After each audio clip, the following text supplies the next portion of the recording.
Hey everyone, I'm Kyle Hamrick, and I'm here to help you learn After Effects from the very beginning. Over the next couple hours, I'm going to show you the important tools, concepts, and techniques you need to get started. You can just watch and learn if you like, but I've made my project files available so you can follow along with me. And I've also created a PDF guide packed full of terminology, tips, keyboard shortcuts, and more. Make sure you grab both of those from the download links. Now, After Effects is a big program with a lot of capabilities, so I'm focusing on the techniques that would be most helpful for someone with a visual design background who's looking to add motion to their skill set. Ideally, you have at least some experience with Adobe design apps like Photoshop and Illustrator, but everything I'll be showing you will be just as useful even if that's not you. In this first video, we'll go through a few different examples to help you learn about the fundamentals of After Effects, creating keyframes to animate layers, and working with imported images and video files. Before we dive into those examples, let's get you thinking about motion as another aspect of visual design. Much like other creative skill sets, motion has plenty of specialties you can dive into once you get a handle on the basics. I bet there's a good chance you already have some creative skills of your own, so I'll be demonstrating how After Effects can help you add motion to your existing skill set and allow you to build on your other creative interests. Motion allows you to add timing and movement to your designs, both of which can add a whole new layer of meaning to the material. You decide how long an element is on screen, and that may help communicate to the viewer how important this thing is. Or I can show you these two identical objects, and then you'll see that the way an element moves can actually communicate just as much about that thing as the way it looks. If you're already a visual designer, you've actually got a head start, because a good design, animated simply, is almost always going to be more powerful than a bad design with great animation. Adding motion to an existing design layout can also be pretty approachable, and I'll be walking you through a few examples of exactly that. As we go through these examples, you'll see several tools you'll probably recognize from other Adobe design apps, but you'll also be seeing more flexible approaches that may not be possible anywhere else. Once you get a handle on the actual tools, learning to see the possibilities for the best way to animate a design does take some experience, but I'll also be sprinkling in a few of those tips as we go. Now let's start out by taking a little tour of the After Effects interface, and then we'll hop into some projects. When you first open After Effects, you'll be greeted by this home screen, and it'll have a list of any recent projects that you've worked in. Any other projects, you can come over to this Open Project and navigate to them through your file browser, or if you're starting from scratch, you can choose New Project right here. You'll also see some suggested tutorials up top, which you can hide if you don't want to see those. And then over here on the left, you have this Learn tab that will have a bunch of other tutorials from Adobe, and when we're all done, you can either use that to review or to learn other techniques that you and I don't have time for. I'll just come back over here to Home, and I will choose to open this Welcome to AE project. An After Effects project is a single project file that can contain a lot of stuff. You can import other elements into here, or you can create things directly in After Effects. Either way, that's all saved and managed as a single project file. When you're creating some other unrelated animation, you'd probably save that as its own separate After Effects project. The first thing I want to draw your attention to is the workspace. Up here in the top right corner, you'll see a bar with a few different options. I'm using the default workspace, and I recommend that you do too, so it's easier for you to follow along with me. You can use some of the other options as you learn more about After Effects. You can also come over to the Window menu, Workspace, and there are more options in here. Later on, we will be customizing these just a little bit, and if you decide you want to save one of those, you can do that right here. Or you can always set the current workspace back to its default if you don't want to keep those changes. Here in After Effects, we work in what are called compositions. You can think of this as being similar to a document or an artboard where you can add multiple layers and elements in one place and then edit and animate them. This After Effects project actually has 4 compositions in it. There are these little multimedia icons right here. And right now I have the Welcome to AE composition open down here in my timeline. This timeline is kind of the heart of After Effects. It's where you do most of the actual work. You'll see I have quite a few layers in here, and so this should look pretty similar to something like Photoshop. But this timeline combines those layers with time. Here on the left is the very beginning of our timeline. That's 0 in time. If I drag this all the way over to the right, we'll be at the very last frame of our 10-second composition. I'll go ahead and just bring that back to the beginning here. Now these layers work just like other design apps. If I come up here and select this green ball, for example, you can look here in the timeline and see that in the layer stack that is below the blue ball and above the red ball. So if I drag this over here, you'll see that the blue ball shows as being on top of it. Or if I drag this over here, you'll see that the red ball shows as being underneath it, because that corresponds to the way it's stacked in the layers. I can change that by dragging this below the red ball. And so now, because it's below red in the layer stack, it's below red in terms of visibility. I'll just undo. You'll see that each of these balls is a PNG file, which you can see here in the layer name. And if you look up here in the top left in our project panel, you'll see that those same elements exist up here. Your project panel is where you create compositions and import assets that you're going to use in your project. In this case, I've imported a couple of PNGs for the balls and the background. And when I click on each of these, you'll see it shows me some information about those things in terms of how big it is, how many colors it has. And if I click on a composition, you'll see it has some additional information like the duration and the frame rate. You can import pretty much any multimedia file into After Effects. Images, video files, layered Photoshop and Illustrator documents, audio files, and even a few kinds of 3D objects. Anything you import is going to live here in your project panel, and you can create folders like I did here to keep everything organized. Of course, you're going to want to look at the things that you're creating so that you can see what's going on, and that's what this composition viewer is for. Like the viewers in the other design apps, you do have things like rulers, and you can create guides and grids so that you can be precise about things if you are so inclined. I'll just turn that back off for now. Using the scroll wheel on your mouse, you're able to zoom in and out of a composition. I do want to point out that as I get closer, this starts getting a little pixelated, right? That's because this is a pixel-based program. But if you look down here, you'll see I'm zoomed in to 800%, and so I should expect that it's going to look a little chunky here. If I go back to 100%, then all looks good again. You can also hold Control or Command and use the plus or minus keys on the top of your keyboard to zoom in and out like that. Here's one other thing I want to call out. You can see I've scaled this middle circle way up, and these edges look pretty bad, right? Well, remember, this is a pixel-based program, and this is just a PNG image, so this is expected. When scaling an image or video layer, you generally don't want to go above 100%, or you'll start noticing this blockiness called aliasing. If you're working with native elements like text layers or a vector file imported from Illustrator, those can potentially be scaled infinitely without any quality loss. There are a couple different ways to manipulate things here in After Effects, and one of them is that you can just click on them and move them around here in the viewer. And as I do, what's happening is that this layer's position is changing. If you look over here in the top right, you'll see position, and then there are two numbers attached to it, and you'll see them changing as I drag this layer around. While you can totally just drag things around and do it by eye, once you start animating, it's helpful to have an understanding of what these numbers actually mean. Layer positions here in After Effects work just like in Photoshop. There's a coordinate system made up of two numbers, and that determines where a thing is in the space of this composition. Now, this particular composition is 1,920 pixels wide by 1,080 pixels tall. That's a standard HD video format. We say the X first, so if I were describing this frame, I would say it's 1920 by 1080. And if I come back and click on that in the project panel, you'll see that right here, 1920 by 1080.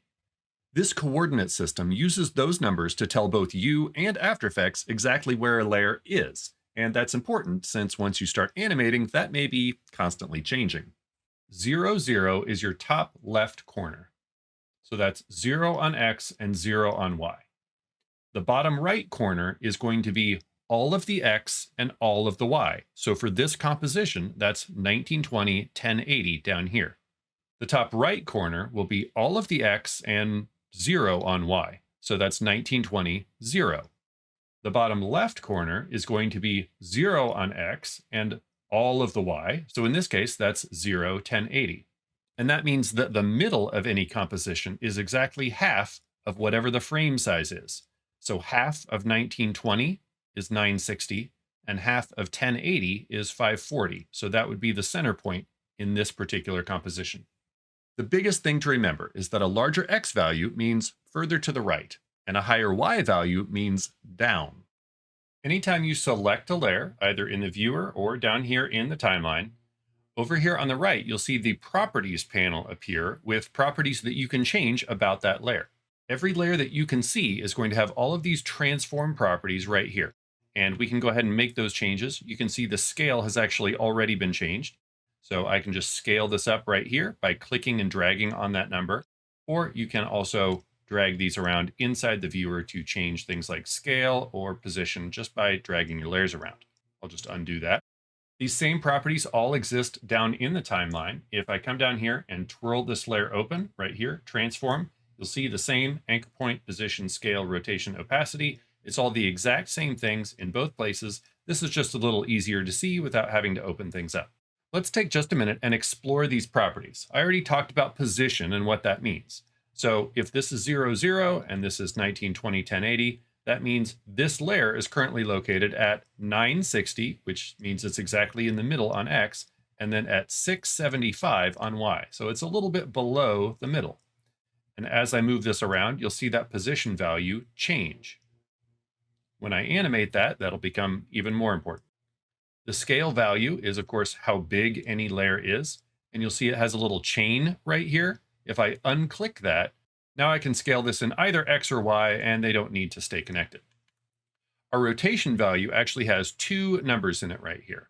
The number on the right is our degrees. I'll just click and drag that number, and you can see the layer is rotating. And then the number on the left is actually full rotations, because again, remember, this is animation. So just degrees isn't going to get you everything you need. If I were to take this number, click and drag it really far to the left, just before I hit minus 360, it's going to click over to instead -1 full rotation and then negative degrees. This way, I'd be able to animate this property to have multiple full rotations. Again, I'll undo, set that back to 0. Now, this top property, which I skipped over, is the anchor point. And that's actually the point around which the position, scale, and rotation happen. Your anchor point is the little center point of your layer. Let me just quickly change the color of this layer so you can see that better. There's actually a special tool that you can use to change the anchor point. We'll do this again later.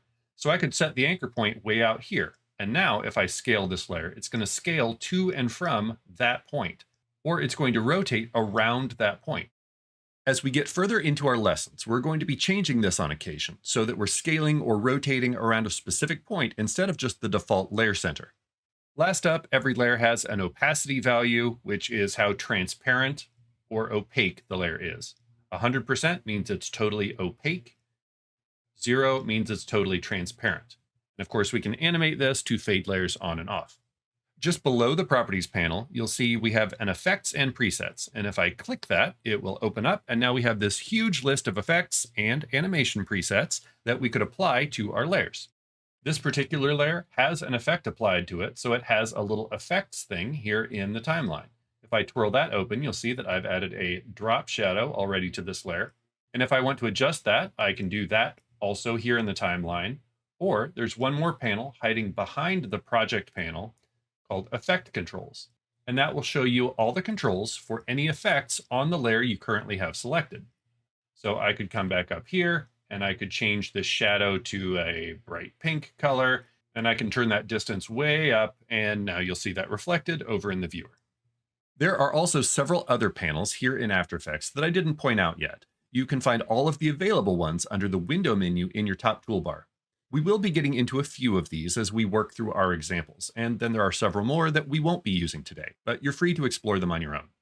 Now it's time to take a minute to learn about the little tiny thing that controls pretty much everything we're about to do, a keyframe. A keyframe holds on to a specific value at a specific time, and that's what enables animation. I'll select my ball layer here, and you'll see that it comes up in the properties panel. As I drag it around in the viewer, that position value updates, but right now I'm not animating anything, I'm just changing the position. Let's put it over here on the left side, and I'll come up to the properties panel and click on this round thing right next to position. This is a stopwatch, and when I click it, it enables animation for this property. You'll see it changes up here, and down in my timeline, it creates this little diamond. That is a keyframe. So at frame 0, this keyframe is holding the position value of 357, 714. I'll grab this blue thing right here. This is called my current time indicator, or CTI.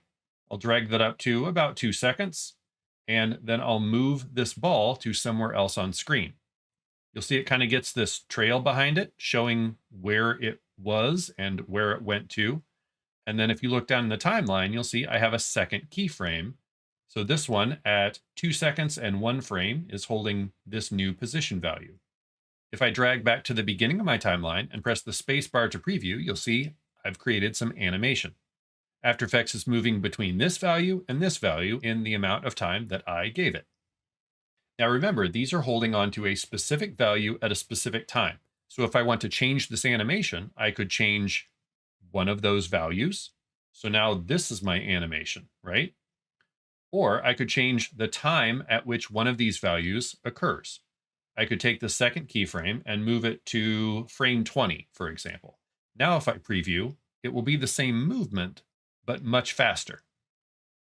Or if I drag this way down here to about 9 seconds, you'll see that same movement, but very slow.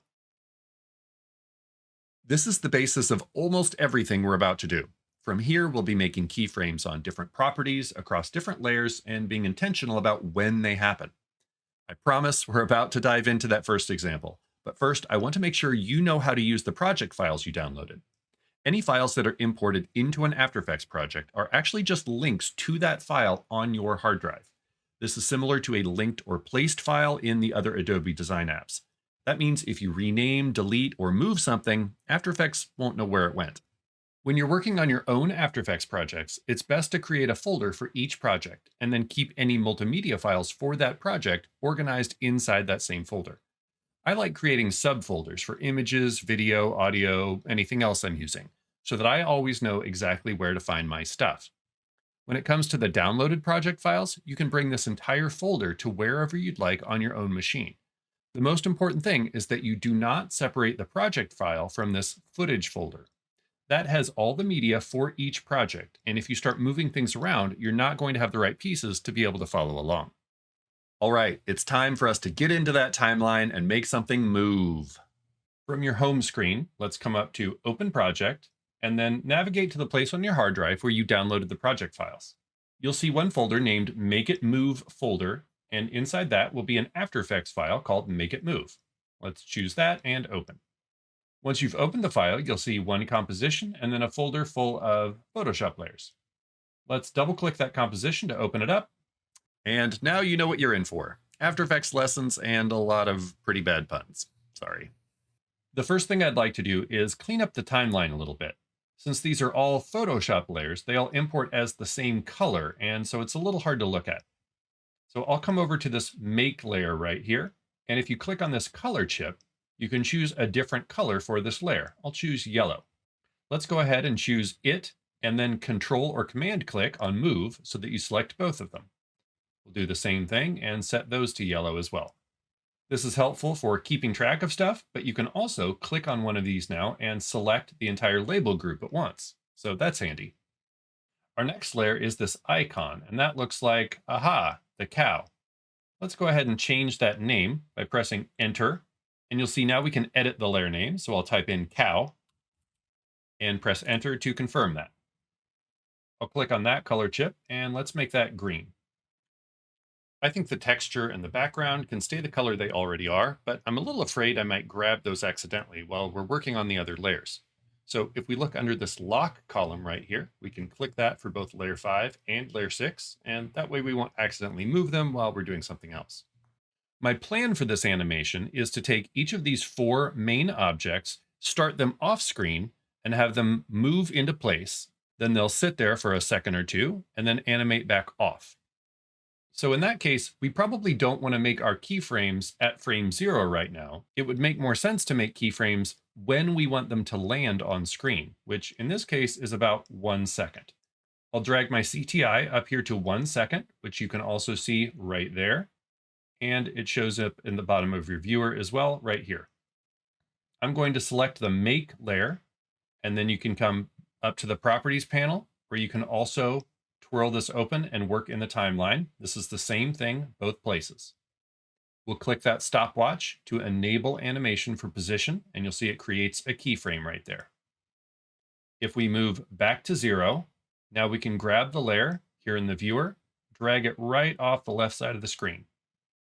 I'd like to make sure that this is exactly a totally horizontal move. So if I hold shift, it will snap and only move horizontally. Once I release that, you'll see it has created a keyframe here at frame 0 with that value. And if I press spacebar to preview, there we go, it moves into place. Let's drag our CTI back here to 1 second. If you hold shift, it will snap to that existing keyframe. And then let's do the same thing for it and move. We can actually select both of them at once, again using the Control or Command key. And if you come up to the Properties panel, you can click the stopwatch, click it once, and it will make keyframes on both layers. Let's come back to 0 here. Click off somewhere to deselect, and then choose it. And we'll just drag this right off the top, again holding shift to make sure it stays as a straight line. Let's select move. And this time, let's drag the value down here in the timeline, or you can do it up in the properties panel if you like. I'm going to click and hold and then drag right on the Y value, and that moves it downwards. And I'll keep going until I see the bounding box of that layer go right off the bottom of my composition. Let's hit spacebar to do another preview, and there we go. We've got some nice animation happening. I'd like to get that cow moving as well, so let's select that. And let's enable keyframes for both scale and rotation.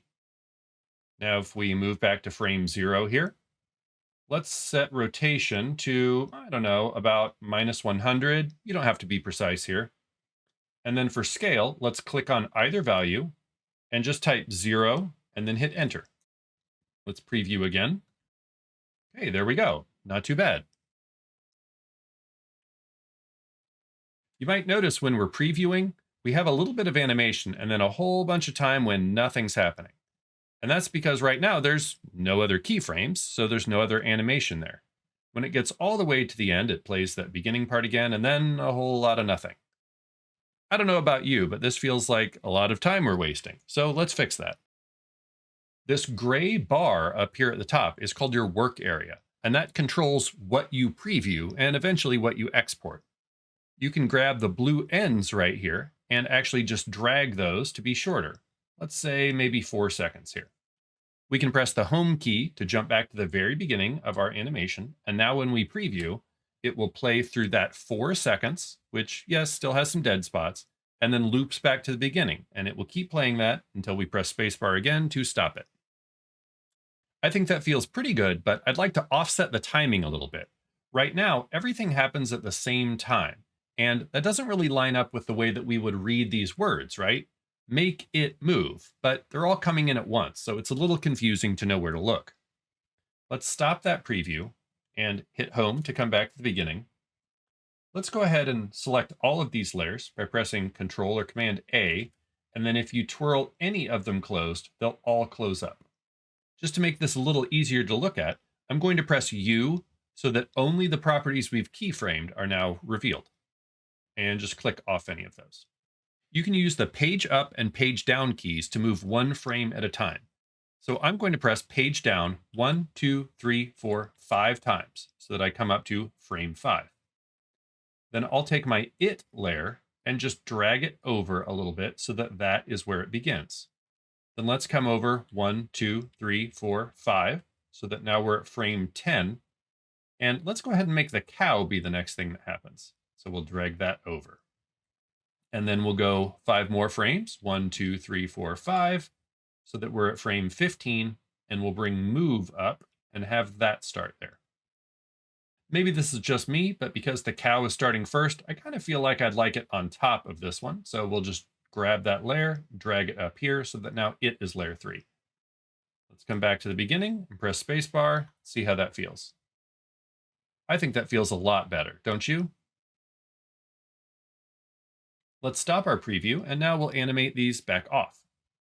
Let's drag our CTI up to 3 seconds, and we can go ahead and select all 4 of these layers. And if you come back up to the Properties panel, you can click right here, and now we'll get position keyframes on all 4 of them. Let's come up to 4 seconds, and then individually, you can grab each layer and drag it off screen. I'm going to take this one back off to the left, but you can be creative here and do whatever you like. I'll drag make off to the left. I'll grab it and drag it back up off the top. I'll grab move and drag it back off the bottom. And then I'll grab this cow and drag that off to the right. Hit home, do another preview. Okay, and now we've set up this nice looping animation. I think that cow could maybe use a little rotation as it moves off just to spice things up. So let's move to this keyframe and we'll come over here, and if you click right here, it will create another keyframe for rotation with the same value as the one that it already had. Come up here to where the other keyframes are, and let's just drag this up to maybe around 90. Again, you don't have to be perfect there. Press home to go back to the beginning and spacebar to preview. All right, I think that's feeling pretty good. There's just one more thing I'd like to do, and it's give a little bit of life to the background. After everything lands, it's a little static for that couple seconds there, so let's just spice this up a little bit. I'll stop my preview, press home to go to the very first frame, and then I'm going to unlock this texture layer.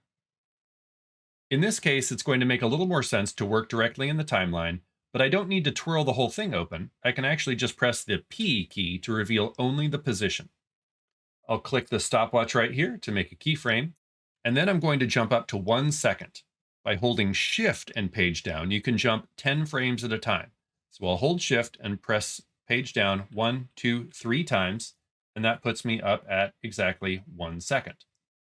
I'll come up to my viewer and zoom out a little bit with my mouse scroll wheel, and I'll just drag this layer over here like this. I just want something different, but making sure that the bounding box stays within my viewable area.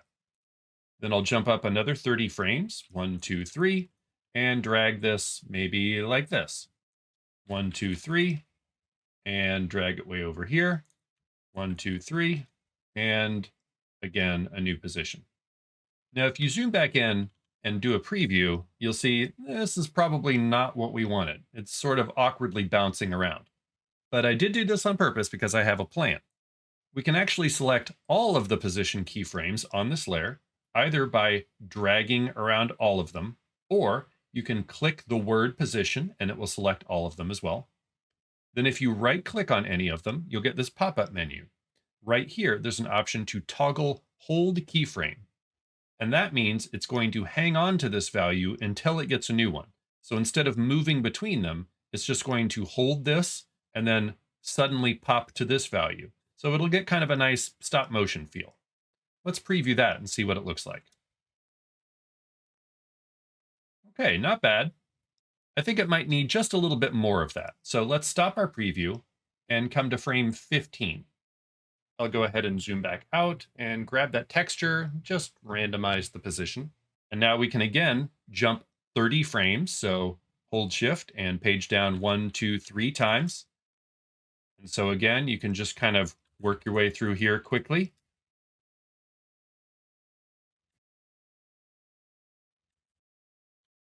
Now let's zoom back in, go back to the first frame and do a preview. There we go. That feels pretty good. I think that very last one is looking a little too close to the original, so I'll just scoot that over a bit. Creating an animation like this is all about adjusting, previewing, adjusting some more until everything feels right. I'm pretty happy with this, so I think it's time to export it so we can show it to our friends. But first, I do want to make sure we come up to File, Save, and save our project so that we don't lose our work. Now we're ready to export this, which we can do by coming up to Composition, Add to Render Queue. You could actually stack up a bunch of exports to do all at once, but we're just doing the one for now. By default, it's going to export as an H.264, which is a good format for posting online. We just need to come over here to where it says Not Yet Specified and choose a place to export this file. If you click that, it will open up your file browser, and you just need to pick an appropriate spot on your hard drive, click Save, and then come over here and click this Render button.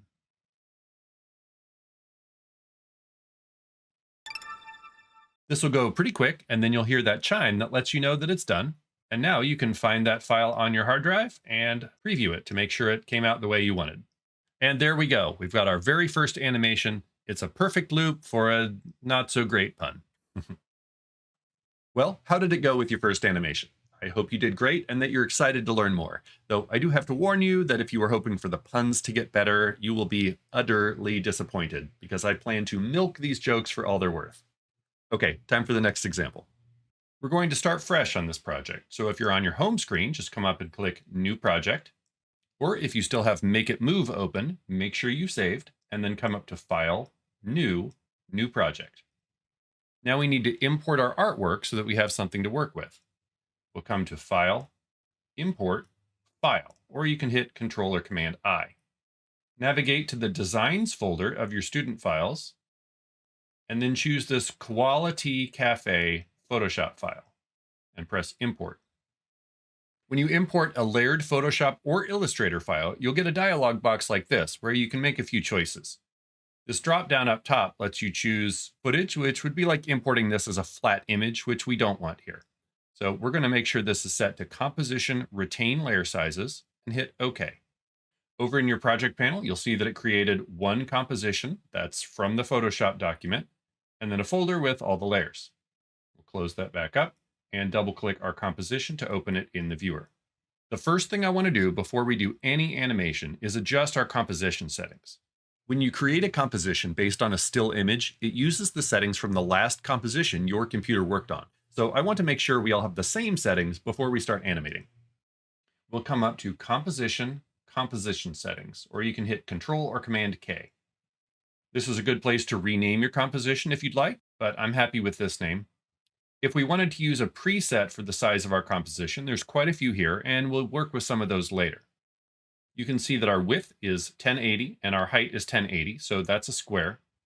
Our frame rate, I want to make sure we set this to 30. You could type that manually, but it's one of the presets, so we'll just choose 30 from this list. And turns out that's actually one of the social media presets already anyway. But the most important thing I want to change here is the duration. This number right here is the duration of our composition. In this case, it's 30 seconds. Yours might be different here, but I want to make sure ours are all the same, so let's make this 8 seconds. You can just type 800. You can also come in here to change the background color of your composition. This is just to make things easier to look at, but since we have an image that fills the frame, that's not really relevant here, so we won't worry about it. I'll hit OK. If it turns out that your composition was shorter than 8 seconds, you may see something like this, where your layers are all clipped off at some earlier time. If that's the case, all you have to do is select them all. You can come up to Edit, Select All, or hit Control or Command A, and then just grab the end of one of these layers and extend that out to the end of the timeline. And click in this empty space to deselect those. I'll press Home to go to the first frame of my composition, and let's do a little housekeeping. This top layer is our text layer. Let's set that to green. We're going to come back and work with that later. Then we have Koala, Tea Cafe, our koala image, this ellipse, and the other shape. We're not really going to mess with any of those, so let's set them all to be dark green and actually go ahead and lock all of those. Then we have this steam, which is just a temporary image. You can move this around here. Okay, we'll be replacing that in a minute. And then we have our teacup image. Let's make that yellow because we're going to work with that quite a bit. I'd like to add a little bit of animation, having this scale up slowly to give it some life. But before we scale it, I'd like to move the anchor point so that it scales from the point that I want, not just what happens to be the center of the image. If you look up in your viewer, you'll see that the anchor point is right here, which is exactly in the center, but it's not really the center of this content. So I'll come up to my toolbar and choose this tool right here, which is called the Pan Behind or Anchor Point tool. Or you can press Y to quickly select this tool. Come back to your image and grab this anchor point, and you can just move it to where you'd like. I'm going to put it right in the center of the top of the cup here. Then I'll press V to go back to my normal selection tool. With my cursor on the first frame, again, you can either do this down here in the timeline by twirling this open, or you can work in the Properties panel, which is what I'm going to do. I'll create a keyframe for scale right here, and then I'll press End to jump to the end of my timeline, and let's set that scale to, I don't know, maybe 110. And let's do a quick preview to see how that feels. Okay, not very exciting yet, but it's got a little bit of life. It's a start. I'll go ahead and stop that preview and hit home to go back to the beginning. I'd like to replace this still image of the steam, so let's grab that file. An even quicker way to import files is just to double click in the empty area of your project panel. We are looking in the Assets folder of your student files for this vertical steam MOV and import that. Now, this is a video file, as you can see up here in the project panel. It has a duration and a frame rate. I want to take a quick break to point out that while you can import and work with video files here in After Effects, and you'll often be trimming and moving them around on a timeline, After Effects is not a good place to do video editing. If editing is most of what your project is going to be, you'll have a much faster and easier experience working in Premiere Pro instead. Then, once your edit is ready, you can send it to After Effects for your graphics and special effects. I'll grab this Steam MOV and just drag it directly into my viewer. Okay, let's move it around. We might need to scale this down a little bit, which you can do right here. If you hold Shift, you'll make sure that you scale proportionally. Maybe somewhere around here. I'm at about 82% here, but you can do whatever looks good for you. And I'll place it somewhere around here near the top of the cup. Obviously, it's a little difficult to see right now, but we'll fix that in just a second. I'm going to come down to my layers and delete this Steam FPO because we don't need that anymore.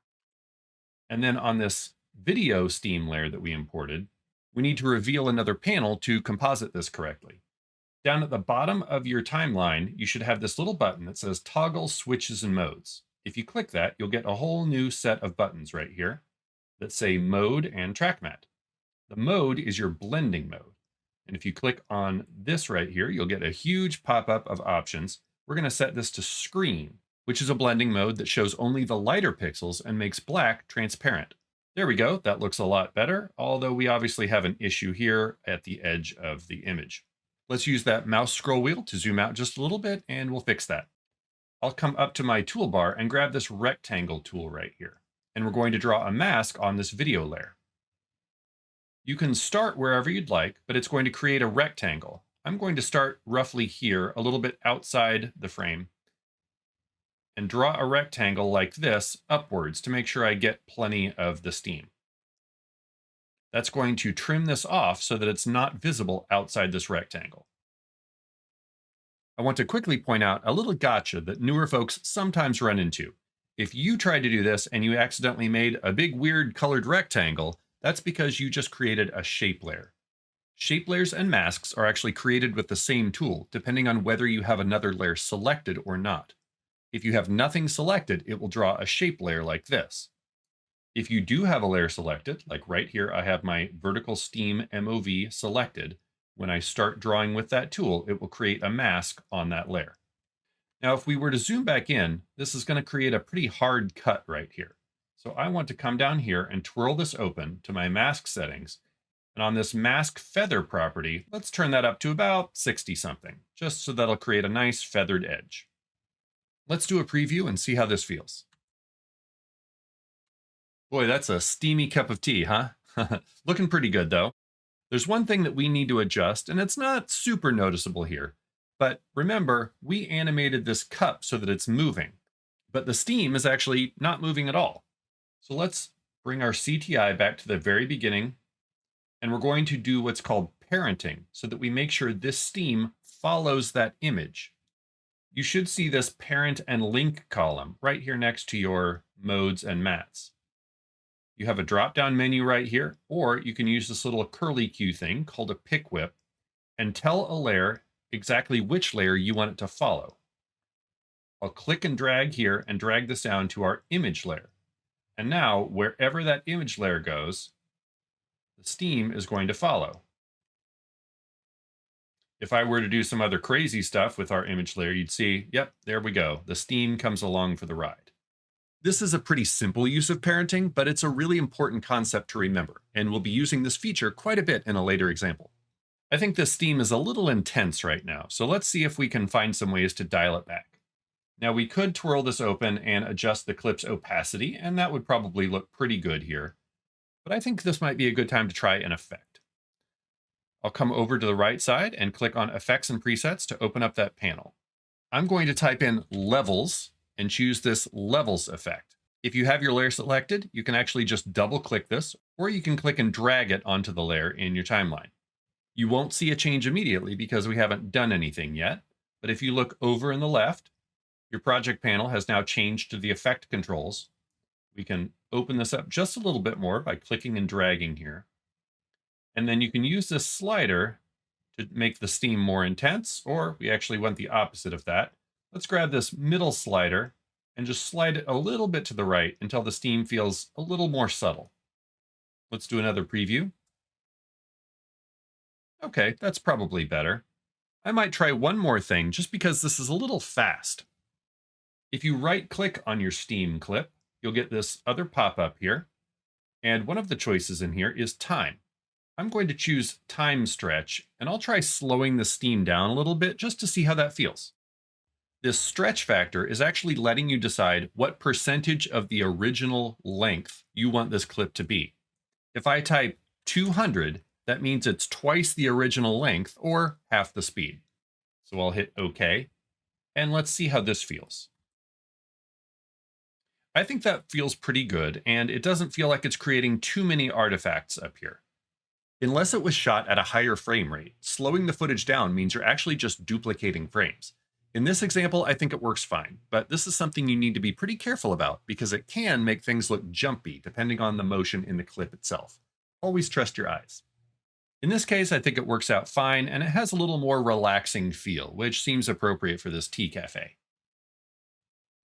Let's stop our preview, close up this layer. We can close up our image as well. And there's one more thing I want to do, and that's animate our text. Except we don't actually have text here. This is just a Photoshop layer. But if you have a layer that was editable text in Photoshop, it's actually very easy to make it editable here in After Effects. We'll just right-click on this Steamy Motion Matcha layer, then come up to Create and choose Convert to Editable Text. You'll see the icon change down in the timeline. And then if you look over at the Properties panel, you'll see that we have text options. And if you double click on this, you'll see that the text is now fully editable. Let's undo that. I want to add a quick text animation preset to make this just a little more dynamic. First, I'll hit Home to make sure I'm at the beginning of my timeline. And then in my Effects and Presets panel, I'll clear that last search and type in typewriter. I'll just choose that preset here and drop it onto my text layer, which you can also do directly in the viewer. Your text layer will disappear, and that's because this actually created some animation on it. If you click and drag your CTI forward, you'll see that the letters are revealing though. So let's press U to reveal the animation keyframes, and then we'll be able to see what's happening. Okay, so we have a 0%, and then here is a 100%. We'll dig more into text animation later, but now you can see where the animation is beginning and ending, and you can easily adjust the timing by moving either of these keyframes. We'll press Home, press spacebar to do a quick preview. Okay, this feels pretty good. We'll let it play through and loop, watch it one more time. All right, I'm pretty happy with this. I think we're ready to export. We'll just stop that preview. Come up to Composition, Add to Render Queue. And just like before, you just need to choose an output location, change the name if you'd like, and then click Save, and press Render. Make sure you save that project. If you're feeling ambitious, you can go back and animate some of the other text and graphics elements that we didn't address yet. I wanted to focus on that steam element because, as you saw, adding video layers with effects like steam, smoke, particles, or animated textures can be a great way to bring still layouts to life with very little effort. And stuff like this is usually pretty easy to find on sites like Adobe Stock. If you haven't worked much with video before, and more importantly, if you're still fairly new to working with time, there are a few important technical concepts that I need to give you before we go much further. First, you can create After Effects compositions at pretty much any size you'd like, but there are a few standard sizes you'll want to use for most video projects. You already saw 1920 by 1080. That's a standard HD or high definition video frame size. And for most of you, that's probably what you're typically watching on TV or online. As you can see, this format is a rectangle wider than it is tall. This is often referred to as 16 by 9, which is the aspect ratio of this particular rectangle, 16 units wide by 9 units tall. The vertical format you commonly see on social media is basically just this, rotated 90 degrees. That would be 1080 by 1920, and some people just refer to this as 9 by 16. You might also be familiar with 4K, which can also be called UHD or ultra high definition. Your phone can probably record in 4K, but right now it's still a little less common as a viewing format because of the amount of data required.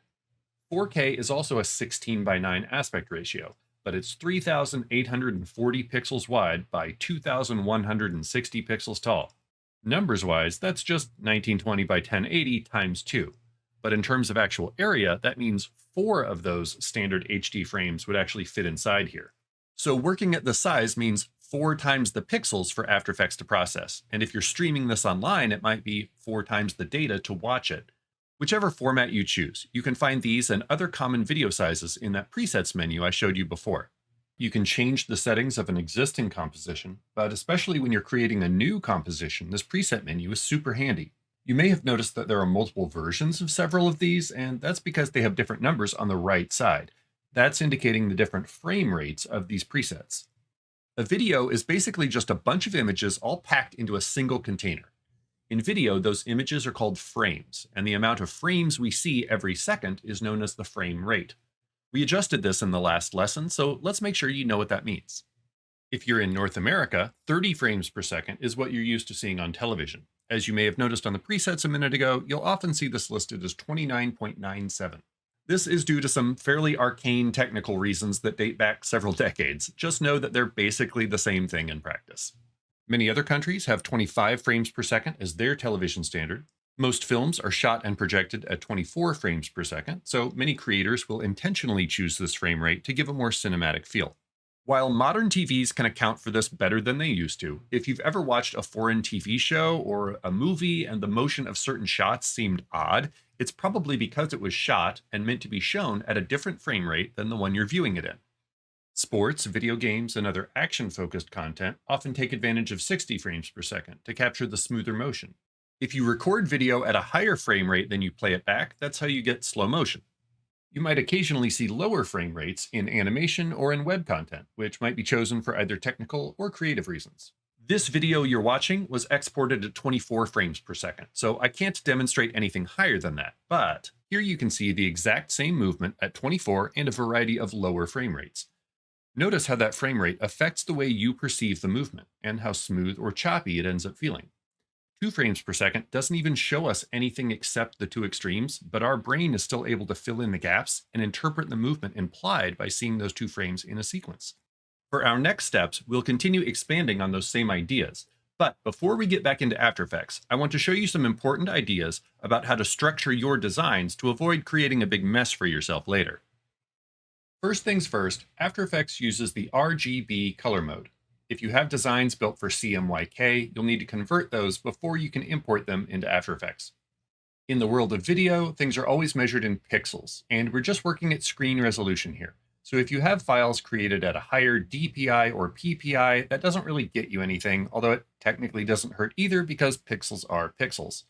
Remember though, since we'll be animating things and the scale of a layer can change over time, you'll want to consider the maximum size you might want to see that element, and maybe create it just a little bit bigger than that to give yourself some flexibility. In general, that flexibility is the thing you really want to keep in mind here, because designing for animation is all about anticipating the ways you might want to move each particular element. For example, I'm here in Photoshop and I have this circle, which needs some textured shading. A lot of designers would select the circle, create a new layer, paint on that texture, and then call it good. But if we take a closer look at this texture layer, oh yeah, it only exists within that circle shape, which means we can't animate this separately from the circle without seeing that edge. Just like the texture layer in our first example extended way beyond the edges of the canvas, you need to think about the ways you might want to animate each layer or group of layers, and so how much of that thing needs to exist. I would structure my textured circle more like this, where we have 2 groups of individual brushstrokes, each of them on their own separate layer, and then those groups are masked so things look correct here in Photoshop. In After Effects, it gives you the flexibility to animate every single brushstroke individually if you want to. And so that structuring that started in Photoshop is the difference between the circle on the left and the circle on the right, and what a difference that makes, huh? While I don't have the time here to cover every single detail of building and importing in both Photoshop and Illustrator, here's a quick overview. Every Photoshop layer can become an After Effects layer. Groups will be imported as something called pre-compositions. That's one composition nested within another one. As you just saw, Photoshop text can be converted into editable After Effects text. Most layer styles and some effects can actually stay editable and then be animated in After Effects. I should point out that smart objects don't get any special functionality. They're treated like any other Photoshop layer, so if you want After Effects to have access to those internal pieces, you'll need to add them into your Photoshop file directly. After Effects also doesn't recognize Photoshop artboards, so you'll need to split those into separate files before import. For Illustrator files, every top-level layer can become an After Effects layer. Anything within that top-level layer, whether it's just one thing or hundreds of individual pieces, will all be imported as a single layer. Illustrator layers can be converted into shape layers in After Effects, which means you can actually edit and animate things like fill, stroke, and even the actual vector paths. Illustrator text unfortunately can't be converted the way Photoshop text can, but you can easily copy-paste that text or even vector elements between the two apps. Again, After Effects won't see multiple artboards, so those need to be saved out as separate Illustrator files. Make sense? Good. How about we dive into another example and put this stuff into practice? We're here in Illustrator looking at this logo for Bloom Bumblegum. That's probably another one of our silly puns. We'll see soon enough. But the important thing is that each of these letters is its own layer here in Illustrator. See, we have our B, L, O, O, M. You get the idea. And for these, we just made the flowers one whole layer by itself because we don't really need to do any internal animation with these pieces. We're just going to animate this as a single object here. And so one layer is plenty. This looks all ready to send over to After Effects, so let's do that. I'm here in a blank After Effects project, and to import that file, I could also just grab it directly from my file browser. Here's that Bloom logo AI file, and you can just drag that directly into After Effects if you don't want to use the other import dialog. Like before, we'll get a pop-up here. It's just a little bit different for an Illustrator file, but the options are pretty much the same. You want to make sure you choose Composition, and then this is set to Layer Size, and then we'll hit OK. Once again, we'll get a composition and a folder with some layers in it. We can just double click that.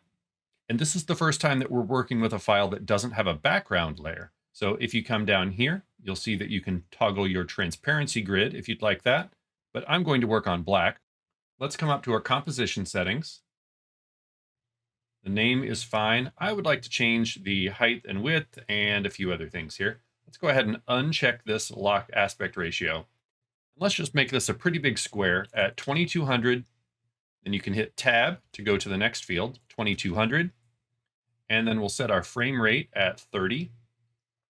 And let's go ahead and make this nice and long. I don't think we'll need all of this, but just to be safe, let's set this to 20 seconds. If you'd like to change the background color, you can do that here. You could make it this fabulous Adobe red, for example, but I think I'll just leave it as black for now. And then hit OK. To zoom in and out of your timeline, you can use the plus or minus keys up at the top of your keyboard, or you can also click and drag on this little slider down at the bottom of that panel. Now, since I increased the duration of this composition, I'll need to select all my layers and extend those out to the end of the timeline. Let's hop back to the beginning of our composition, and just to do a little housekeeping, let's select these first 5 layers and set those to, maybe orange, just so it's easier to see the difference between the two words here. And I'll click down here to deselect. The first animation I'll do is on our 2 flower layers. So I'm going to go ahead and select both of these. You can do it up here in the viewer as well. And if you use Shift or Control, you can select both of them. I'll come over here and make a keyframe on rotation, and then jump to the end and maybe spin these up to about 90. That's probably plenty. Do a quick preview. Okay, that might be a little slow. So let's jump back up here. And with both of them still selected, we could spin that up to about 180. Maybe that's enough. Yeah, we don't want them too fast, just enough to show that they're moving. Although, you know what? Looking at this, I think it might be interesting if they were turning in different directions. So let's stop our preview. And we could select either one of these. I think I'll take the top one. If you click on the word rotation, it will actually select all the keyframes on that property.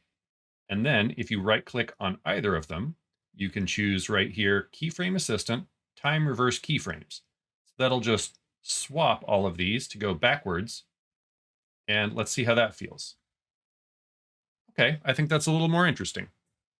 Now I'll create a scale animation for each of these letters to come on. We'll start with the top word. Let's jump to our home point, and we'll start with B right here. I'll just work directly in the timeline this time, so I'll hit S to reveal the scale property. And let's go ahead and create a scale keyframe here. So if I hold Shift and press page down 1, 2, 3 times, I'll jump up to frame 30 or 1 second since we're in a 30 frame per second comp. I'll go ahead and create another keyframe up here. And if I jump back to frame 0, I actually want that scale to also be 0. That'll give us this quick scale up animation. And that's okay, but it could be more interesting. What I'd like to do is come to frame 20 and actually create another keyframe here that goes above 100, and then we settle back down to its actual size. So let's come in here and type 110 on either of those fields. Hit home and then preview that. Okay, better.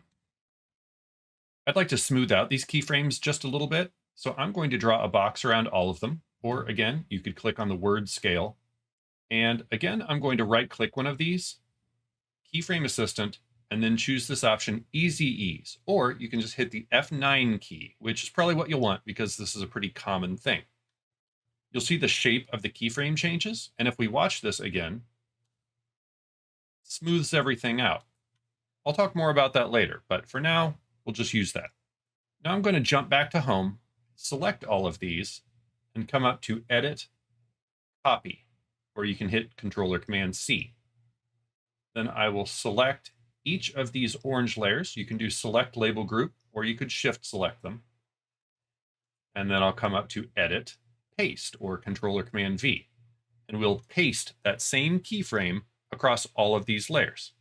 If we hit U, we'll be able to see all of them, plus those couple rotation keyframes we made before. So let's preview that. Okay, nice. And since that's the same property across all of these, it worked to just copy paste all of them. Like we did in our first example, I'd like to time offset these a little bit just to make this a little more interesting. So let's come back to home. We can hit plus to zoom in just a little bit. Let's move forward 2 frames using page down, and then we'll grab this layer and just bump it over. Page down, bump this over, page down, bump this over, page down, bump this over.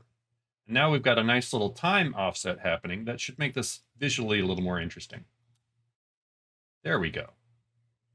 I think we can go ahead and close up these orange layers.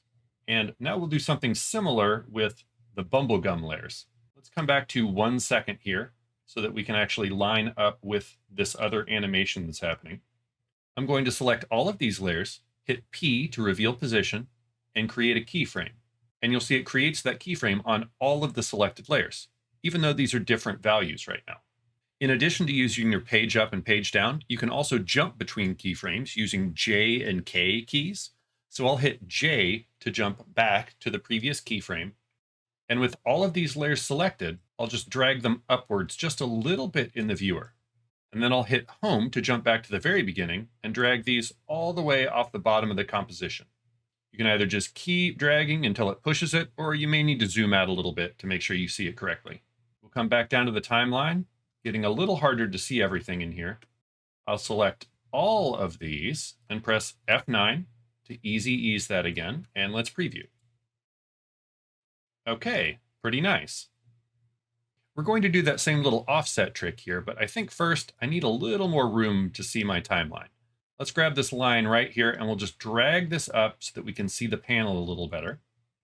And then if you hold spacebar just temporarily, you'll get a hand tool and you can reposition your logo to see it. And I'll throw one more shortcut at you. You can use the open and close bracket keys to move a layer's in or out point to the current frame. So if we go page down twice and then select this layer, you can hit open bracket to move the layer to that time. Page down, select, open bracket. Page down, select, open bracket.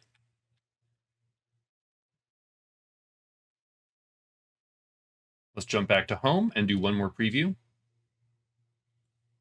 I think that's feeling pretty good, but I would like to take these layers and maybe bring them over just a little bit so they start at about frame 5 or 6. Let's say 6, just because.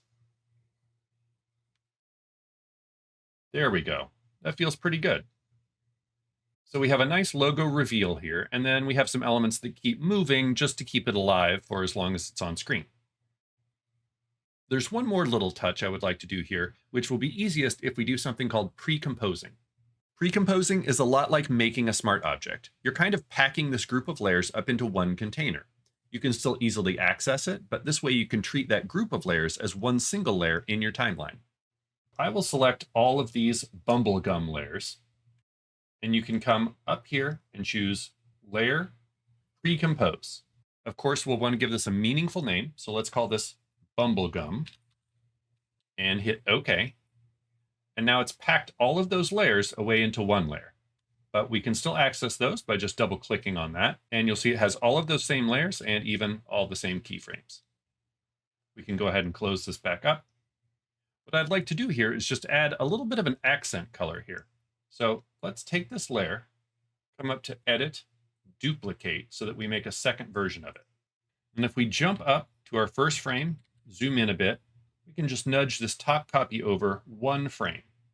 If you drag your cursor over, you'll see now we have kind of a second copy of our bubblegum. And if we use a fill effect to make this a different color, it'll give a cool look. So let's come over to our effects and presets and search for the fill effect. And we'll drop that straight onto the bottom copy. You'll see it turn red, which is the default color. And if you look up in your effect controls, you'll see you have a color picker right here. And I happen to know that the color I want is B0D2A0. I'll hit OK. And now we have the secondary copy of our text that adds a nice accent color. I'll come up here and make sure I save my project as Bloom Bubblegum. We could totally stop here and use this logo as a standalone element, but we're actually going to use it as part of a larger animation that we're about to create. I'm here in Photoshop with this 3-panel design that would be used as a social media carousel, where the user flips through each of these images themselves.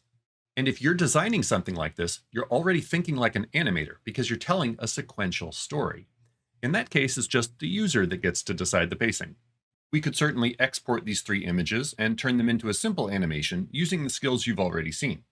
But hopefully you're already starting to see ways that we could take this quite a bit further. And what you're able to do with this concept will largely come down to the way that you structure your design.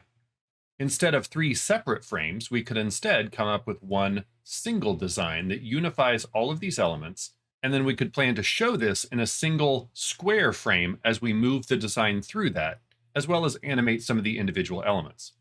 Here I've prepared that file in Photoshop. You have this file too. It's called bloombubblegum.psd. And you can see we have those same 3 images here, just all created in one unified design that will make it easier to send to After Effects. If you look over at the Layers panel, you can see that I've done some grouping, and I've also put elements together with the other items that are in the same location.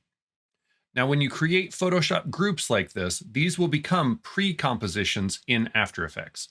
So in this case, having these elements all pre-composed into the background works well, and having these elements pre-composed into a texture layer works well, but I think I'll actually ungroup these accent elements because having all of these kind of tucked away in a pre-composition might make it hard to animate those individually.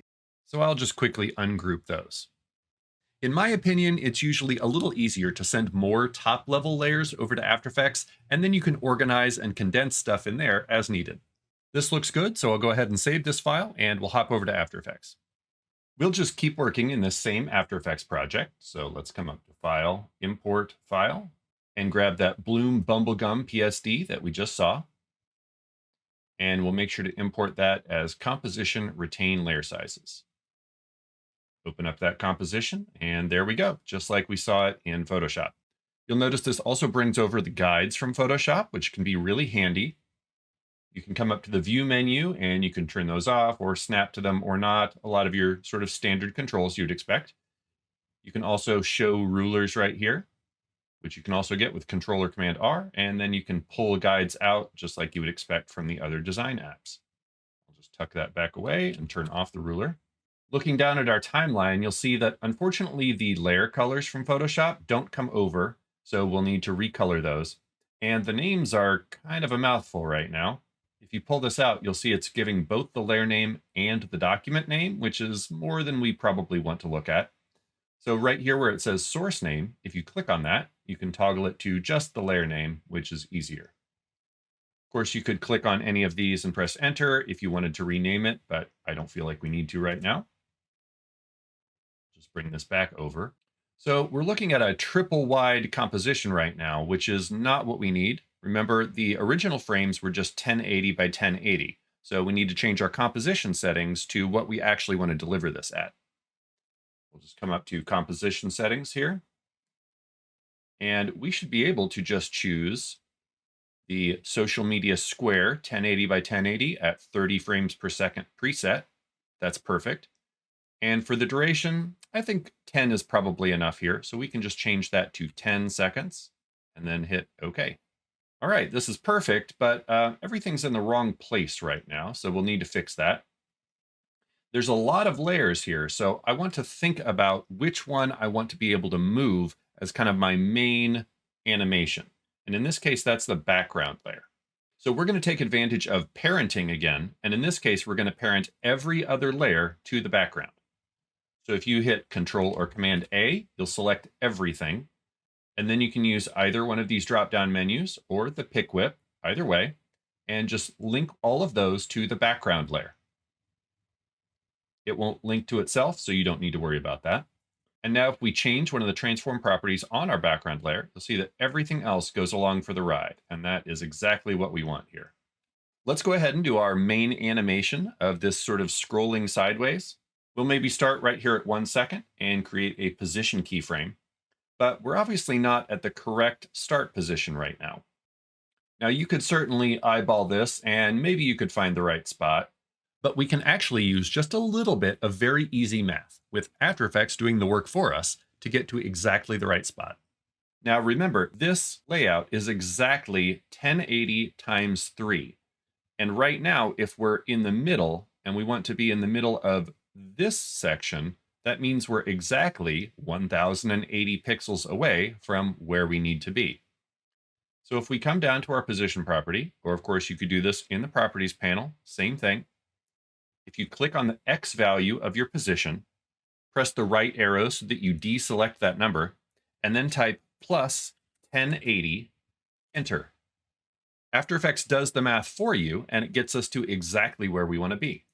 Now I'll hold Shift, press page down, 1, 2, 3, to jump up to 2 seconds. And because I was paying attention, I saw that that previous value was 540. So there we go. Jump up 1 more second, 1, 2, 3.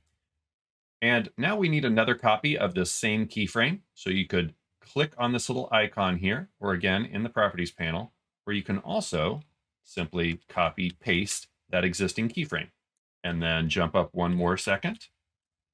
And we need to be exactly right here, which means in this case, we could, again, come over here and type minus 180 this time. That'll bring us to exactly the right spot. Bring our cursor back to the front and do a quick preview. Okay, we're getting there. I'd like to make a few adjustments to the timing, and then we'll definitely want to smooth this out as well. I think we'll give each of these screens just a little more time. So let's bring our cursor to 115, 1.5 seconds here. I'll just select all of these keyframes by dragging a box around them and just move them up to start right there. I think 1 second is enough time for that move, but I want to give another ½ second for this screen. So let's bring this one up to 4 seconds, right in between those. And then just select these 2 keyframes and drag that up. And then let's preview that one more time to see how that timing feels. That's a little better. It gives more time to read everything and moves along nicely. Then a nice amount of time on our final logo. Okay, like I said, there's one more thing I want to do, and that's easy ease these keyframes so that they don't look so hard and mechanical. So F9, easy ease, one more preview. Yes, much better, much better. Now that we're working in a more complex project, a few of you may be starting to see some performance issues with your machine. Remember that After Effects is built to be a graphics and compositing application. It's thinking about all the pixels every frame. So as you stack up more layers and effects, it has to work harder to do that. So let me show you a few workflow tips that can help you work and preview much faster. When you're focusing on animation versus the final look, you don't necessarily always need to see everything at full quality. At the bottom of your viewer panel, you have the ability to change the resolution of what you're seeing. In this case, we'd probably be fine with half or third. We've got this pretty small up here anyway, so it's really not going to matter too much. If you choose auto, it will automatically set itself to the resolution that's appropriate for the magnification that you're looking at, which in my case is half. And I think that's plenty. When we export this, it will still be full resolution. It's just going to make it a little faster to work right now. I'd also like to come over and tweak my preview settings so that we get a little better performance there. Your preview is probably at the top of this column, and if you grab this little bar right here and drag down, you'll actually have quite a few more preview settings. There are a couple options in here, and you can change these to whatever you prefer. Personally, I like having this range set to the work area. We're going to be changing that quite a bit as we work through this animation, and I like having it restricted to exactly the area that I set it to. So that's what I'm going to choose. I also like to play from the start of range instead of the current time. You'll notice I've been very careful about setting my cursor back to the beginning every time we preview, and if you set this to start of range, you don't need to do that. If you are seeing playback issues, you can also adjust some of these settings right here. You probably don't want to touch frame rate. Auto is the setting I would recommend here. Especially for newer folks, I would not recommend previewing at a different frame rate than what you're actually trying to work at. It can be kind of confusing. But over here, this resolution can actually be set differently than your viewer. So if you'd like your previews to build more quickly, you could specifically set your preview resolution even lower. So you could have the viewer set to one resolution as you're looking at a static frame, but set to a different resolution when you're watching previews. You can also choose to skip frames to build the previews even faster. If you're just roughing out the timing, for example, you can save yourself a lot of processing by skipping frames, and then turn it back up as your animation gets more refined. And lastly, you actually have several different shortcut keys that you could use to do previews. And the power user tip here is that you could set each of these differently. So you could set spacebar to be a full resolution preview with all the frames, but you could set numpad 0 to be a low res preview that skips a bunch of frames. Again, it's just all up to you and how you like to work. And one last tip to help you work a little faster. If your machine seems like it's slowing down, you can come over to your edit menu and choose purge. Purging these disk caches can free up the memory that After Effects uses to build your previews. So if things are feeling slow, just come over here and try one of these. All right, hopefully we're all running a little faster now and we'll know how to stay that way. So let's dive back into that animation. Before we animate anything else, let's go ahead and color code these other layers because it's kind of just a big block of the same thing right now and it makes it pretty hard to look at. For my line A and B, I'm going to go ahead and set those to blue. For gumball through B, I'm going to set those to this seafoam color. And this would have been a little easier to do if I'd remembered to do it before I trimmed my comp down. But if I control select, made with flowers, up tier, in flavor, and powerful pollen, those are all the cyan layers. So I'll set them to cyan here. And then we have organic, nectar, and the bloom logo I'll set to orange. There we go. Much better, and it very quickly becomes easy to see each little group here. And now that we've done that, we're actually going to dive into this background pre-composition. Remember, in Photoshop, this was a group, and so it means it comes into After Effects as its own nested composition right here. So if I double-click this, we can go inside, and we'll be able to animate these layers in here. Let's do a little color coding in here as well. Maybe set these flowers to red. And I think the rest of the stuff is probably okay. We could go ahead and just lock this background color because that doesn't need to move at all. For these flowers, we're just going to give them a little bit of subtle rotation. So I'll select this first one here. And let's do this up in the properties panel just because. I'll go ahead and create a keyframe for rotation. And remember, our other main composition is only 10 seconds long, so we really only need this to be moving for that long. I'll just set this to maybe 45 degrees. I don't think it needs to turn that much. And because we have all this dead space back here that we're never going to see, let's go ahead and trim that off of the work area. Now, again, we could drag this like this, but there's some shortcut keys that make this much faster. To set the beginning of this work area, you press B. To set the end of the work area, press N. Now, I do want this beginning to be back at the home, so I'll just reset that, but we'll be moving these around quite a bit when we get back out to the main scene. Let's do a quick preview, and remember, I don't need to move this back to home now because I changed that preview setting. There we go. I think that's just going to be a nice, subtle rotation, just enough to keep the background alive. Now, I'd like to copy that to the other flowers, and I absolutely could click here and copy paste to those other ones. I'm going to show you one other technique that's really helpful when you want to link multiple things with the same animation and maybe don't want to have to keep updating multiple layers. If I select both layer 2 and 3 and hit R to reveal their rotation property, you might notice that under that parent and link column, we parented layers before, and that's very helpful. But you can also use this little inset pick whip right here to link properties directly. So if I take this rotation property and I use the pick whip right here to link it to this layer's rotation, now this text will turn red and you'll see a little twirly right here. And that's because it entered what's called an expression. These are a little more advanced, but this wasn't hard at all, was it? We can do the same thing for the other layer, just link it to this one. And now these are always going to have the same rotation value as this layer. So if I start scrubbing through, you'll see as the top one changes, the other ones always change. This is a really helpful technique if you think you might want to edit that value again. This way you're only needing to make those changes in one place. With a quick preview, we'll see, yep, they are all indeed turning. Nice, slow, and subtle. I think that will be perfect.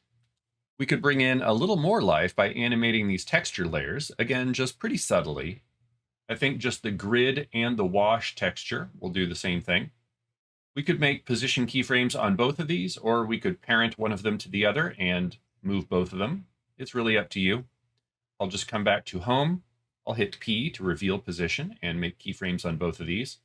And you know what? I think I'm going to go ahead and move these down just a little bit. Now you can see one of these layers, the grid, is actually only as big as the composition, but in this case, we won't see that difference, so it's okay. I'll hit K to jump to that next keyframe, taking me to the end of where we need this. And then we can just move this upwards, either in the viewer, or you can use your arrow keys to nudge layers.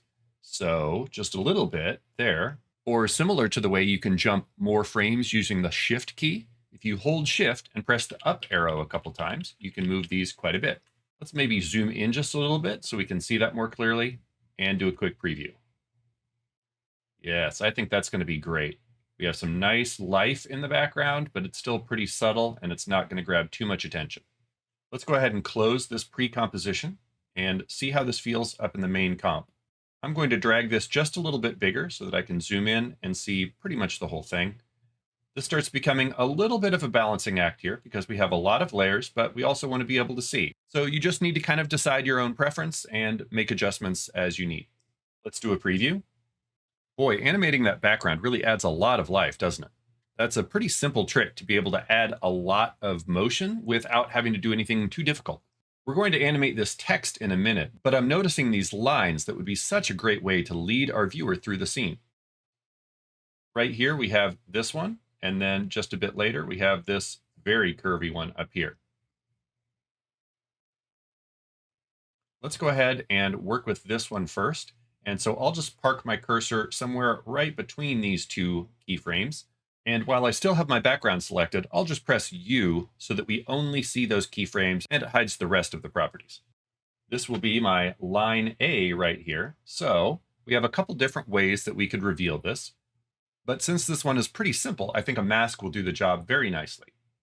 Come back up and grab our mask tool and just draw a rectangle around that. You'll see how it kind of reveals it as you draw.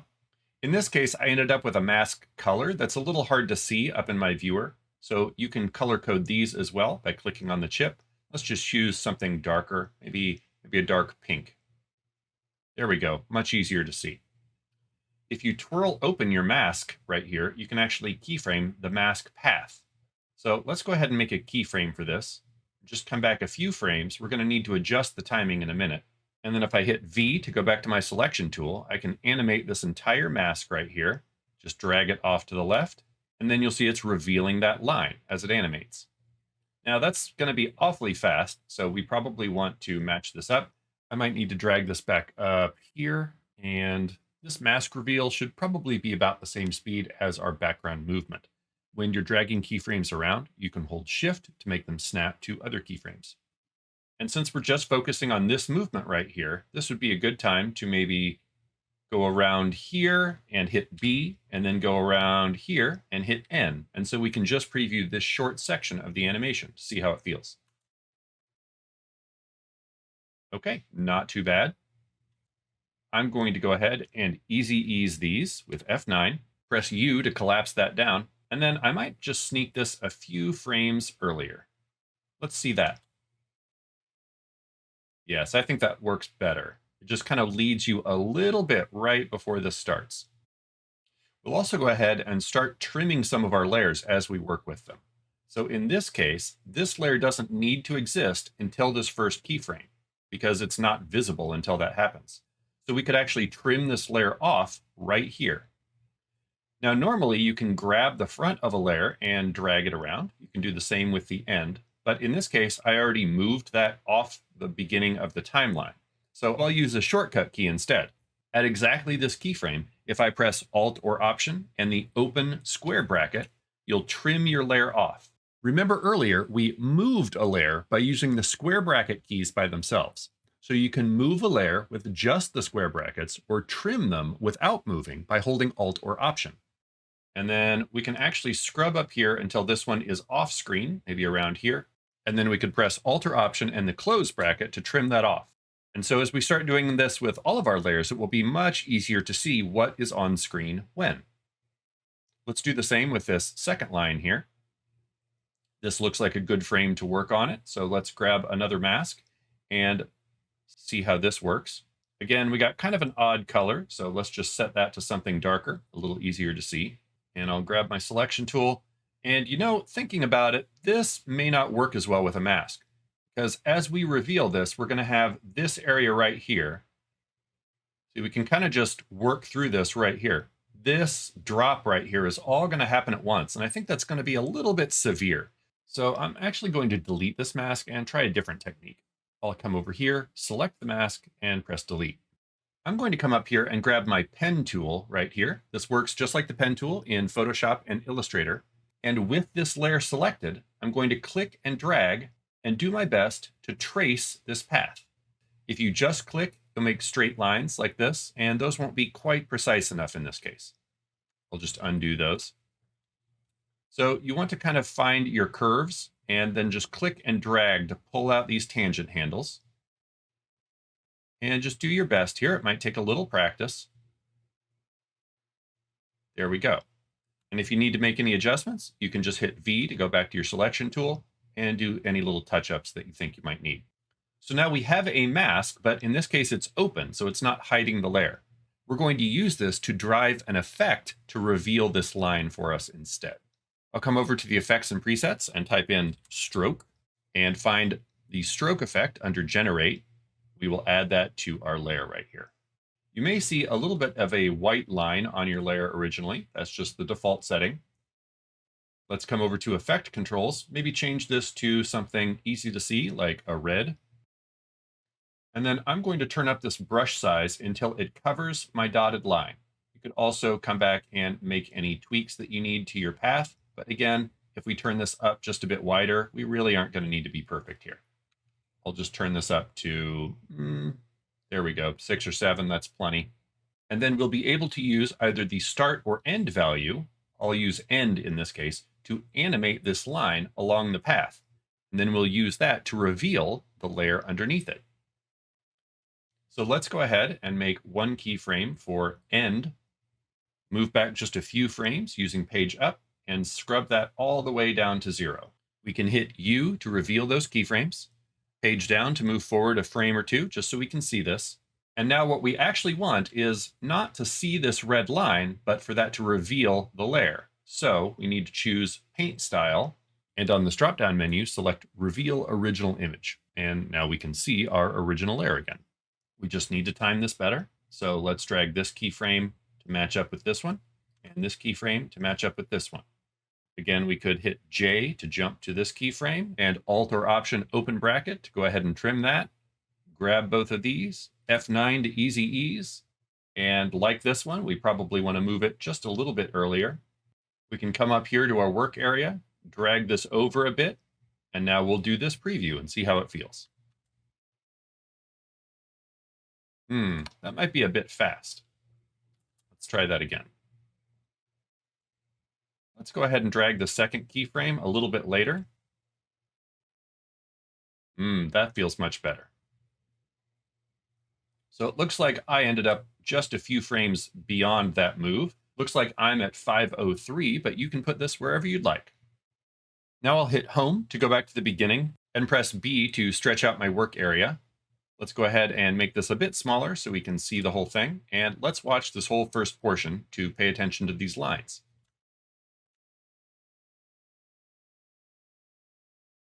There we go. I really like that.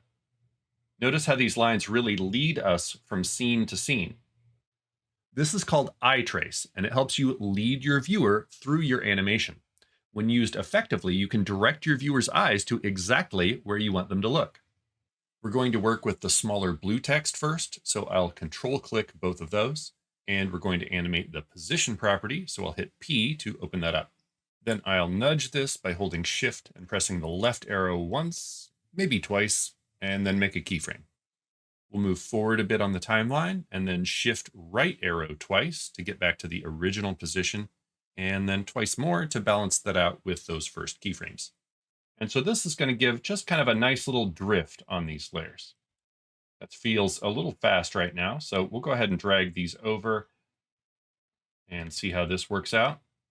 Okay, I think that'll be fine.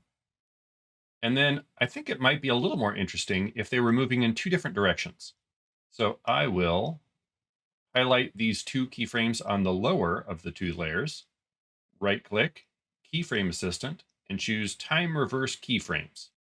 That's just going to swap them. So now that same animation happens backwards. There we go. I think that's pretty interesting. And once those layers are off screen, again, we could trim them. So we'll come to this keyframe right here, and we could select both of those and Alter Option, close bracket. Now let's do the same with these up to your and in flavor. I'll just select both of them here, Shift and the arrow to nudge them over, add a position keyframe using whichever method you like, jump up just a few frames, nudge them back to the right, and then let's go ahead and bring those keyframes out. I bet about halfway through those moves would probably work fine. And since I'm moving these anyway, I could just manually reverse these by grabbing the second one, moving it up front, and moving that one there. Let's see if that's enough. Oh, they need to be just a little further, just before they come on screen. I'll grab both of those, adjust them over. I'll go ahead and trim these layers off while I'm here, and then move up. And it looks like we need to be right here. So let's move these keyframes over just a bit and trim those layers off. And see how, obviously, we've got some stragglers right now, but this all will feel much nicer in the timeline once we get everything tidied up. Yeah, that's nice. And for powerful pollen, I think that would be nice if it sort of slides over to meet this line right as it lands. So let's grab this. We could go ahead and just move this over to trim, open up our position, create a keyframe for where we want it to land, and move back a bit, and just kind of decide how far you want it to slide. It's up to you. We'll move this over to the beginning of the layer, and just kind of make sure we time that so it happens just before we would see it. Maybe one more frame. There we go. And you might want that to land just after that other animation stops. And we could probably just ease only this second keyframe. Let's maybe watch just that portion. So I'll come here, press B to shorten my work area, and see how that feels.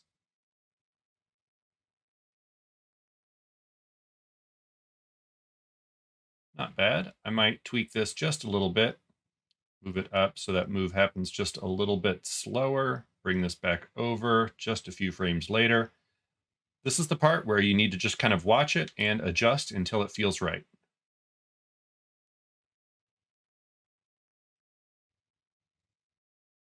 I'll maybe move that back just a frame or two. That feels pretty good to me. Okay, now let's come back and work with these big hero text pieces. I'll bring my work area back up front here and maybe extend it just a little bit. And we'll work with organic to figure out the look, and then we'll be able to apply that to Nectar as well. You might remember from before that it's pretty easy to convert a Photoshop text layer into editable After Effects text, and that's what we're going to do here. So let's go ahead and do both of them at once. I'll shift select this Nectar layer. We'll right click and choose Create, Convert to Editable Text. You'll see their icons change to text layers, and now we can work with them. In this case, I'm going to apply an animation preset again, just because that's easy. I'm going to choose one called Slide In from Comp Edge. That's a newer preset that I think will work really nicely. Let's just drop that onto our organic here, and you should see it disappear because it's the beginning of the animation. If you press U, you'll see the keyframes here, and we're about to make some other adjustments. This preset gives you quite a few controls up in your effect controls. And so if you scrub through, you can see what's happening. In this case, it's animating the entire word at once, which is not really what I want. And it's happening from the top, which is also not what I want. But you have all these handy controls right here to change that easily. I'll change this one to bottom, and I'll change animate by from word to character. And so now this preset is actually aware of the size of your composition, and it's going to animate each character from the bottom up into position. I think that feels pretty nice. I think I would actually like this one to start with the O a little higher. So let's come back to our home, and you can actually take this completion slider, because this is a 0 to 100 again. So I'll just scrub this value up a bit until this O is just touching that little gumball. And let's see how that feels. Yeah, I like that. We're not waiting so long for that to get up into place now. Okay, let's do something similar with Nectar. We'll go ahead and adjust our work area here, maybe something like this. Let's go ahead and grab that same preset and apply it to our Nectar layer. And it's important to note that when you use an animation preset, it gets applied at the frame where your CTI is currently located. So that first keyframe is right there, and then you can see the second one. Let's go ahead and press U so we can see those better. And we'll come back up here, change top to bottom, and change word to character again. And then just quickly scrub through. Okay, that looks good. We just need to adjust the timing. Scroll down in our timeline just a bit so we can see those keyframes from the background. And I think this animation probably needs to start just before that is revealed on screen, maybe around here. So we can grab those keyframes and scoot them over and go ahead and trim our layer right there. And let's preview. Pretty good. I might drag this second keyframe just a bit to slow that down. Maybe not quite that much. All right, let's watch it in context with the first one and see if they both feel good.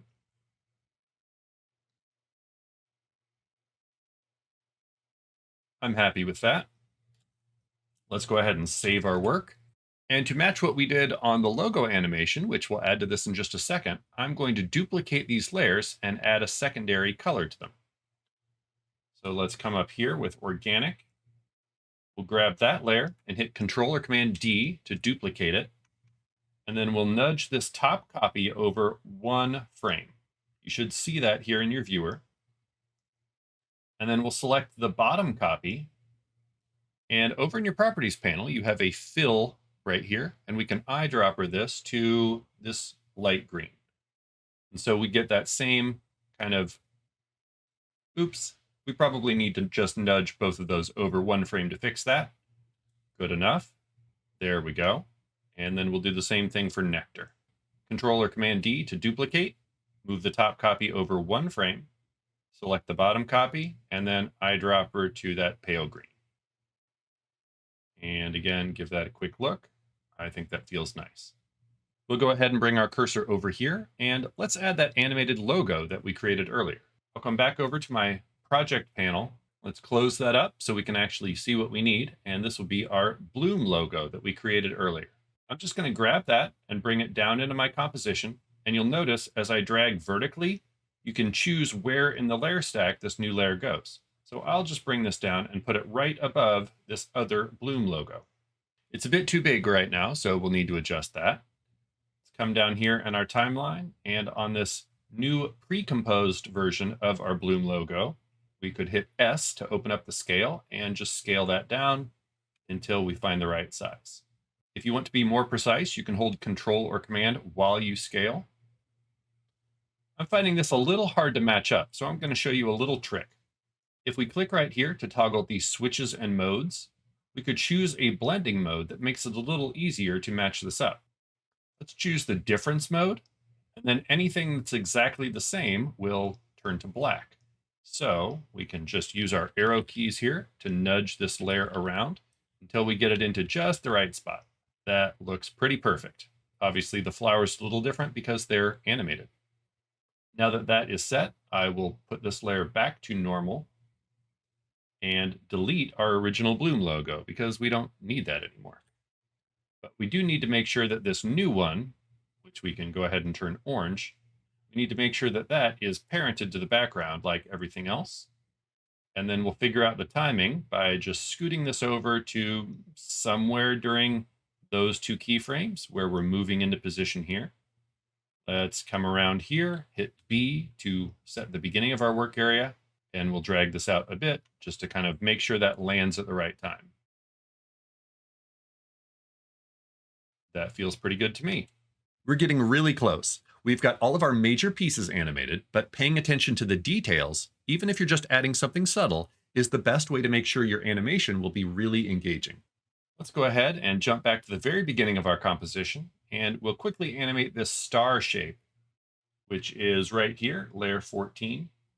This is getting a little cluttered, so let's just hit Control A to select everything and twirl these closed. We could do a little bit of trimming as well. Organic is off screen, so we can trim that away. And then up here, when Nectar gets off screen, we can trim that away. And again, it becomes very easy to kind of see each group of layers here. So let's do the same with our star shape. That white one is off screen here, so you can trim that. We'll work with this one right here, which comes on screen right here. So we'll trim in, move down a bit until it's off screen, and trim out. Now let's extend our work area back to the beginning here. Let's select that down in the timeline, and I'll reveal the rotation property by pressing R, make a keyframe here at 0, and we'll probably place this second keyframe near the end of the layer, but we won't really be able to see that because of the move. So I'll kind of just eyeball this, bring this value to, I don't know, 22, 23. That's probably enough. And then we'll just scoot that keyframe over to the out point of the layer. Let's do another quick check on that. Perfect. And we'll do something similar with this one. I think rotation might be a little weird since it only has 4 points. Let's maybe try scale on that one. So we'll press S to open up the scale. Let's bring that down to maybe, I don't know, about 80 or so. Make a keyframe. We can take that up towards the beginning of the layer. And then we'll go up to around 100 or maybe just over. Again, this is kind of up to you. And normally I would be careful about going above 100%, but I don't think it'll matter too much on that background shape. Let's quickly press End and then the N key to set our work area so we get to watch the whole thing, and let's see what we think.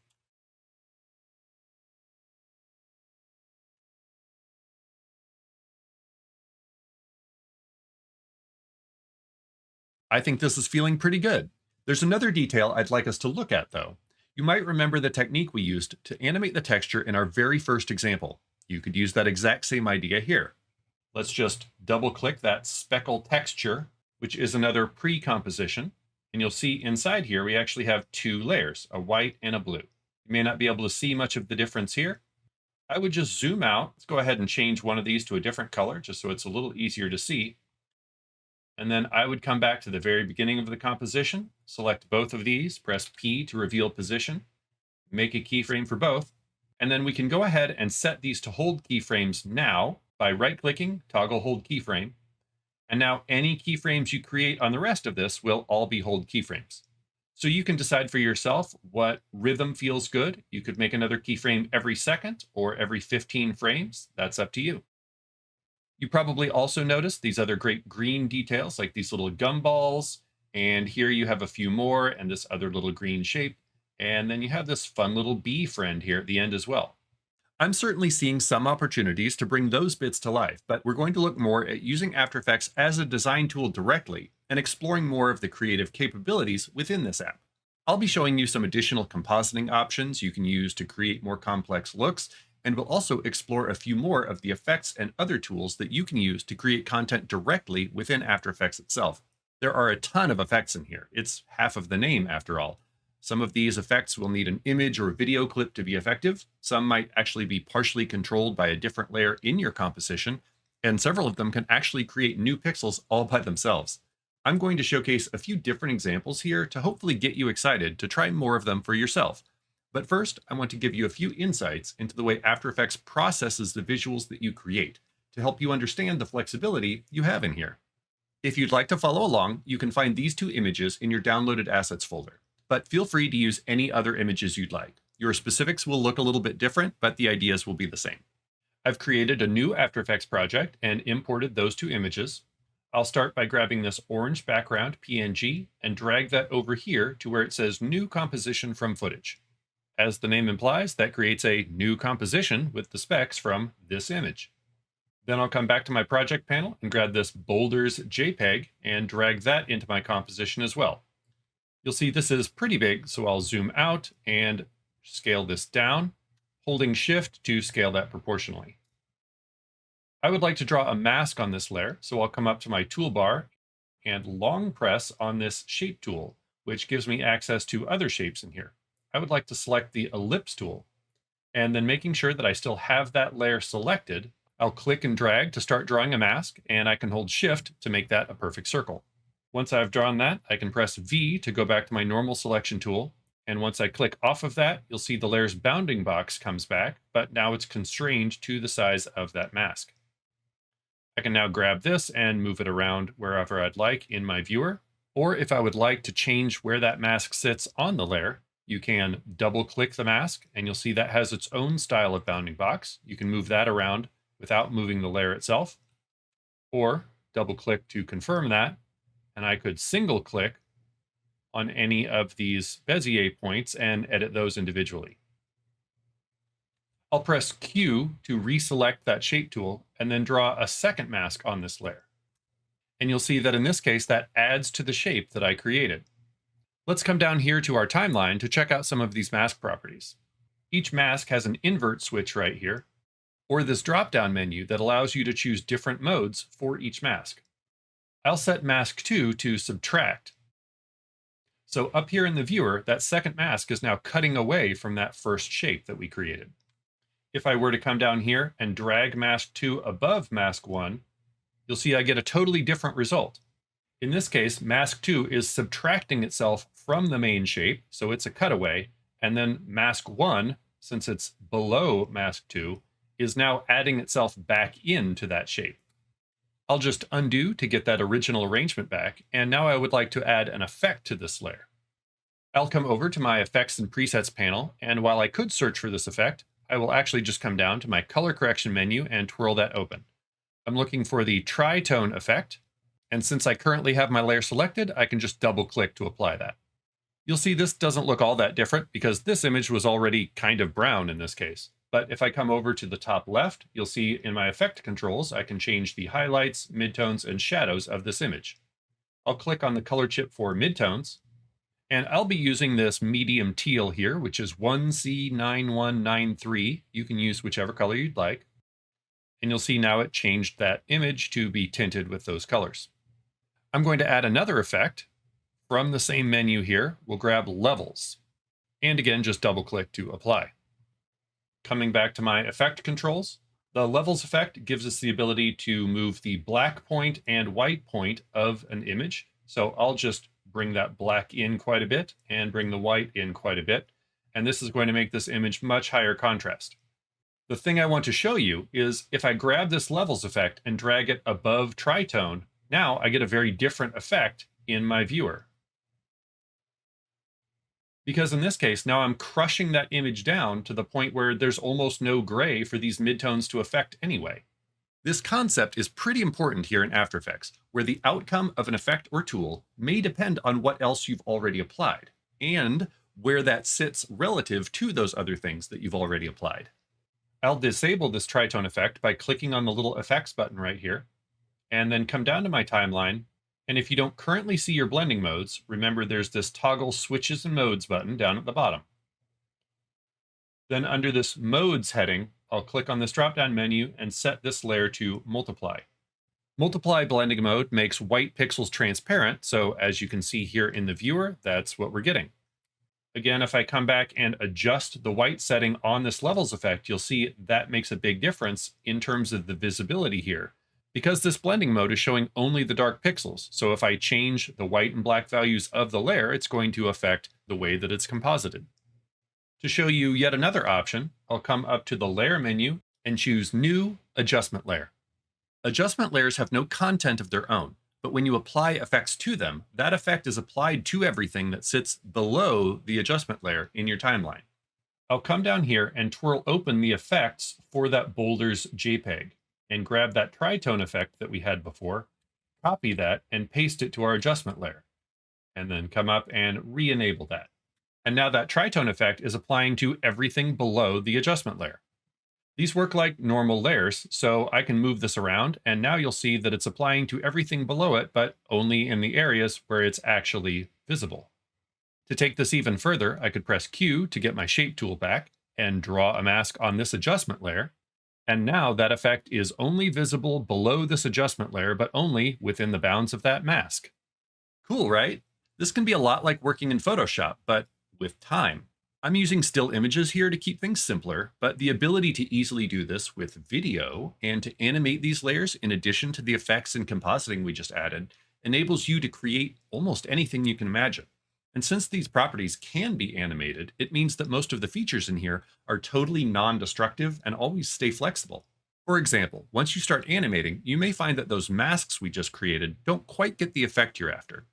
To simplify things a bit, I'll just delete that adjustment layer, delete both of the masks from boulders, set this back to the normal blending mode, and turn that tritone effect back on. If I deselect, so I have no layers selected, and then press Q to reselect my shape tool, this time when I draw up in the viewer, I'll be creating a shape layer. And in this case, I'm going to use that as a matte for this boulder image. If you look down in your timeline, right next to the modes column is a thing called track matte. Every layer has a little drop-down menu as well as another pick whip, so you could drag that to certain layers if you want. But in this case, on my boulders layer, I'll set this from no matte to shape layer 1. And now that layer is only visible within that shape layer that I just drew. But the cool thing is that these two layers are both completely independent. This allows you to move or animate both of these layers completely separately. Let's say you wanted to reuse that animated texture we created earlier, but have it only apply to a specific shape. Track mattes are a great way to achieve this. By default, a layer's visibility switch is turned off when it's set as a track matte for another layer. But you can always turn that right back on if you like. And now this texture and the circle are both visible, but the texture is only visible within the circle shape. Pretty powerful, huh? All right, getting back to those effects. Because of the way After Effects works, you'll find that there are some looks that will actually be quite a bit easier and more flexible if you create them directly in here. I've started another new After Effects project here, and this time I'll be working with this world map PNG from your downloaded assets. To create a composition from this layer, as well as dragging it over here, you can also right-click and choose New Comp from Selection. Now this PNG actually has transparency, as you'll see if I toggle that transparency grid here.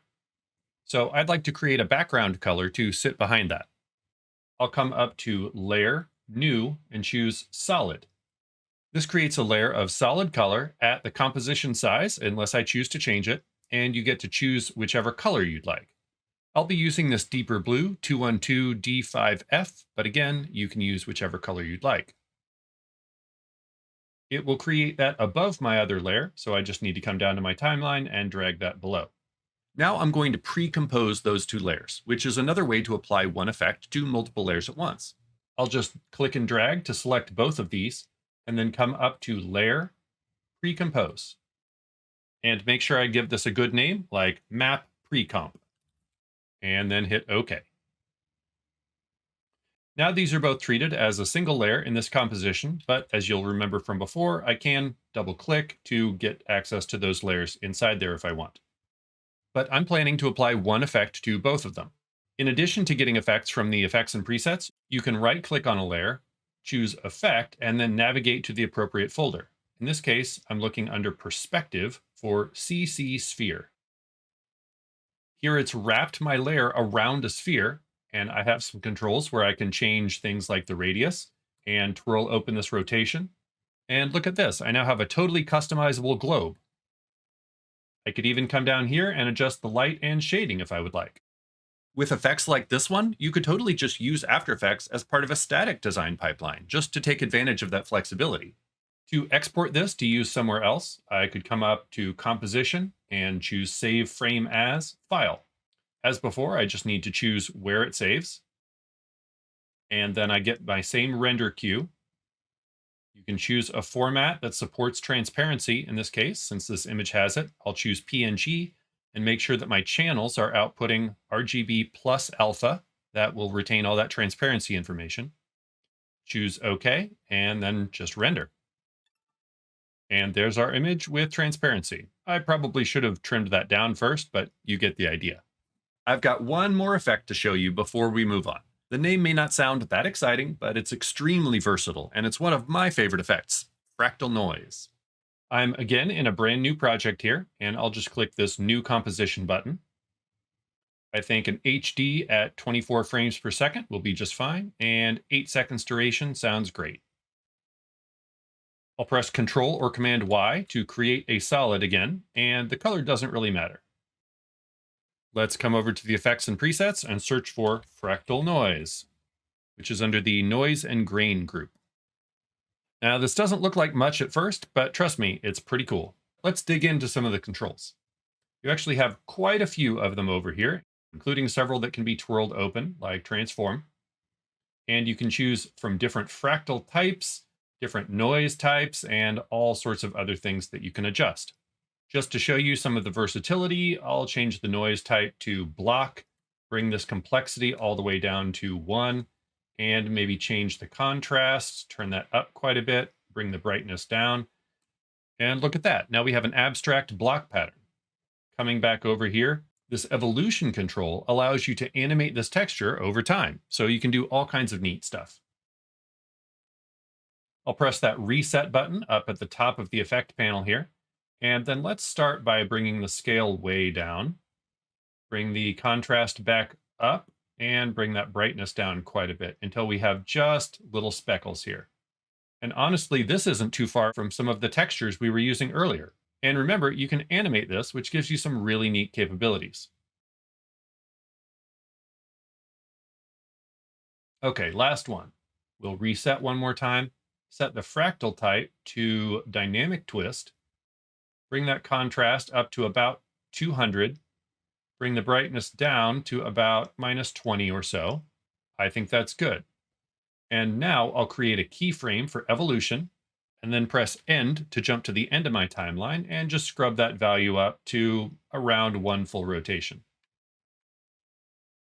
So we get something like this. Almost like a slow motion fire already, huh? Well, let's take that a little bit further. I'll come back to my effects and presets and search for gradient ramp. And once I apply that, what happened to my effect? This effect renders itself over everything else. But if we were to take this and drag it above fractal noise, and then look at the very bottom of fractal noise, this effect actually has its own blending mode built right in.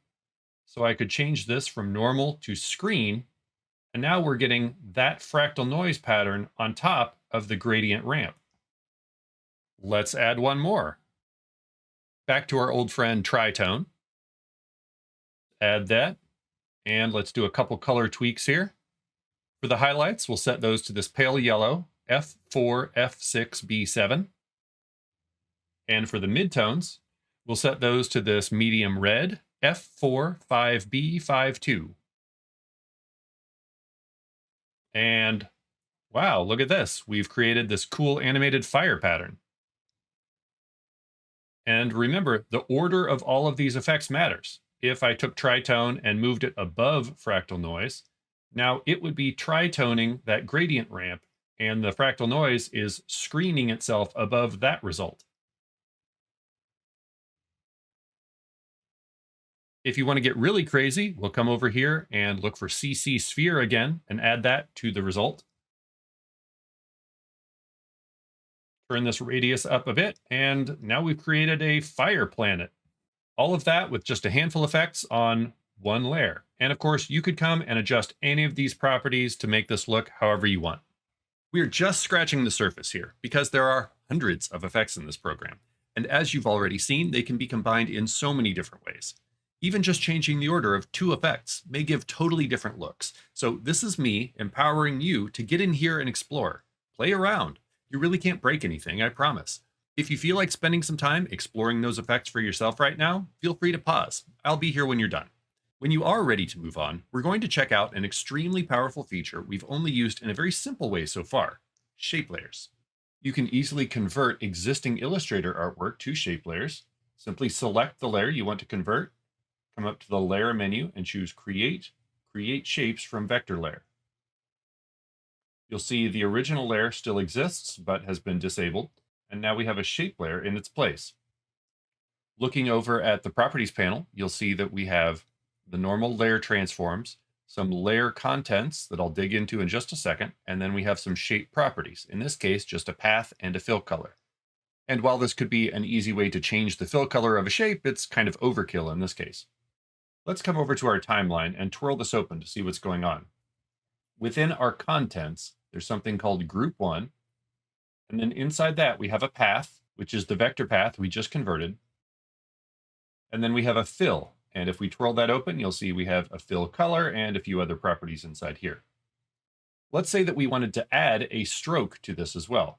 This add flyout right here has a lot of options. You can add additional shapes, you can add fills and strokes, and all this other cool stuff we'll talk about in a minute. Let's just add a stroke to this layer and open this up. Let's increase the stroke width a bit.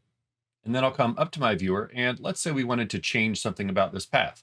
All of these points are now editable, and of course that means they can be animated as well. But you can also create shape layers directly in After Effects using either the Shape tool or the Pen tool. Again, having no layers selected, you can use the Shape tool and just click and drag to make a shape of your choice. Or using the Pen tool, you can click to make corners or click and drag to make rounded vertexes.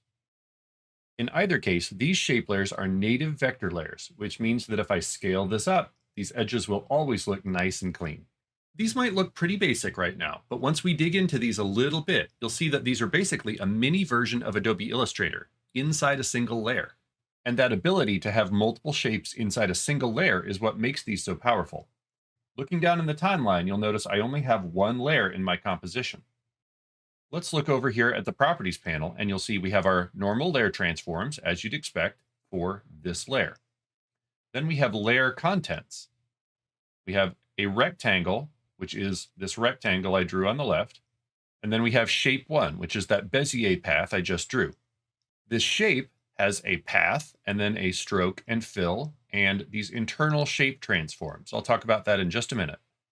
If I select rectangle 1, you'll see it doesn't have a path, it has a size property. This is what's called a parametric shape, meaning that these values are actually what determines what this shape looks like. In the case of a rectangle, we can just resize the rectangle. You can unlink these so that you can change these values by themselves, or you can change this roundness value to round the corners. Stroke and fill are fairly self-explanatory. You can change the color like this. You can change the width of that stroke, and then you have some options for the cap and join. Both strokes and fills can also be set to gradients. You'll then get some little controls in the shape itself so you can remap that gradient.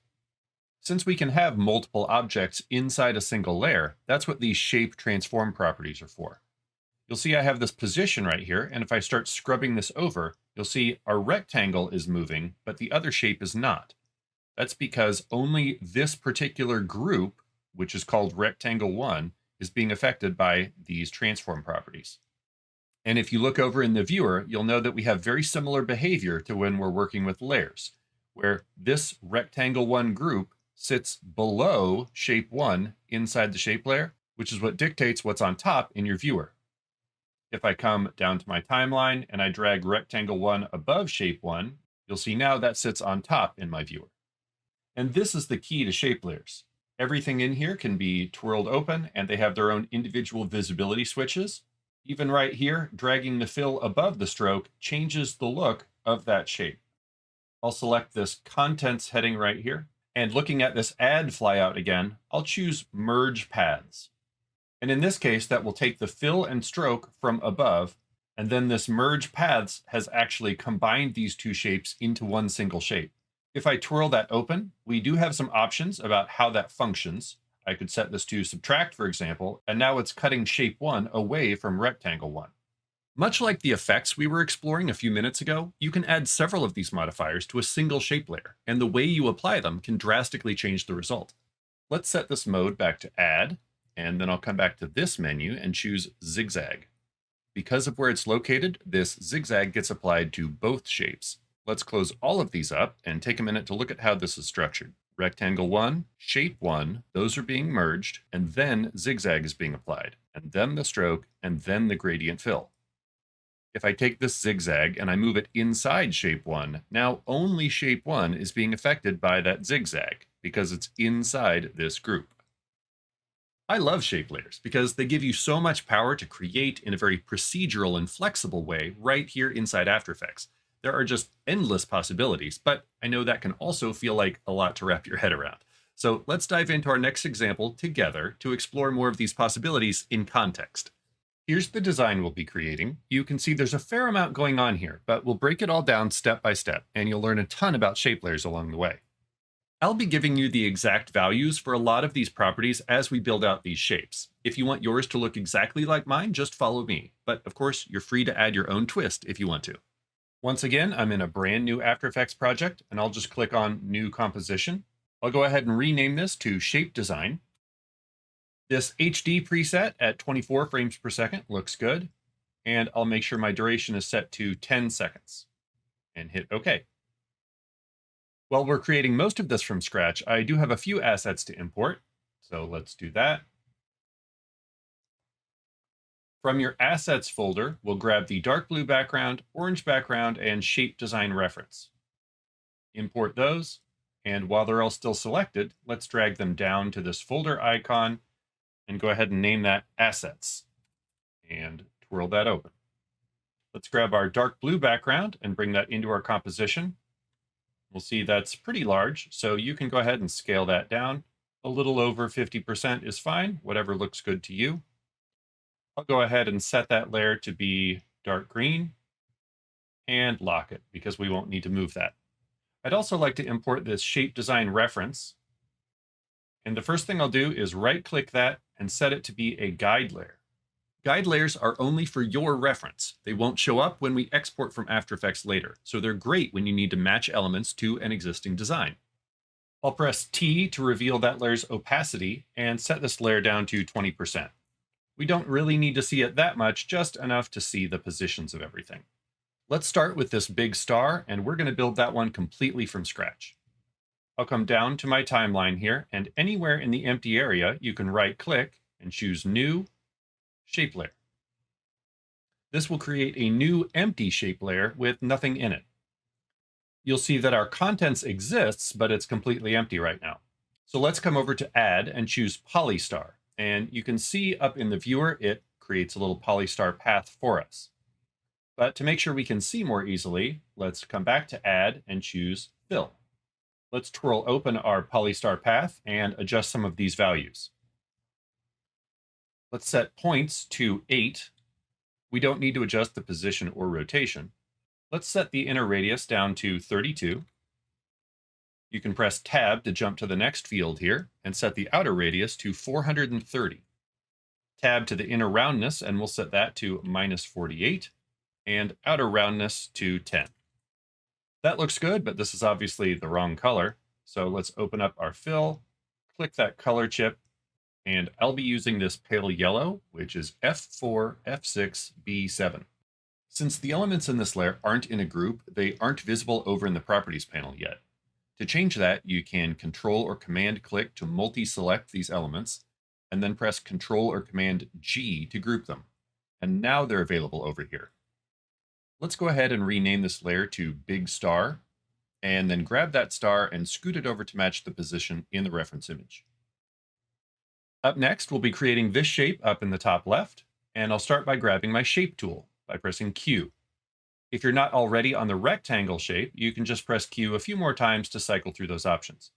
I'm going to draw this as close as I can to the center of the composition, and then we'll move it into place after we build it. I'll just click and drag while holding Shift to create a perfect square. And then I'll come over here to my size property and adjust that to be 270, which is exactly the size I want.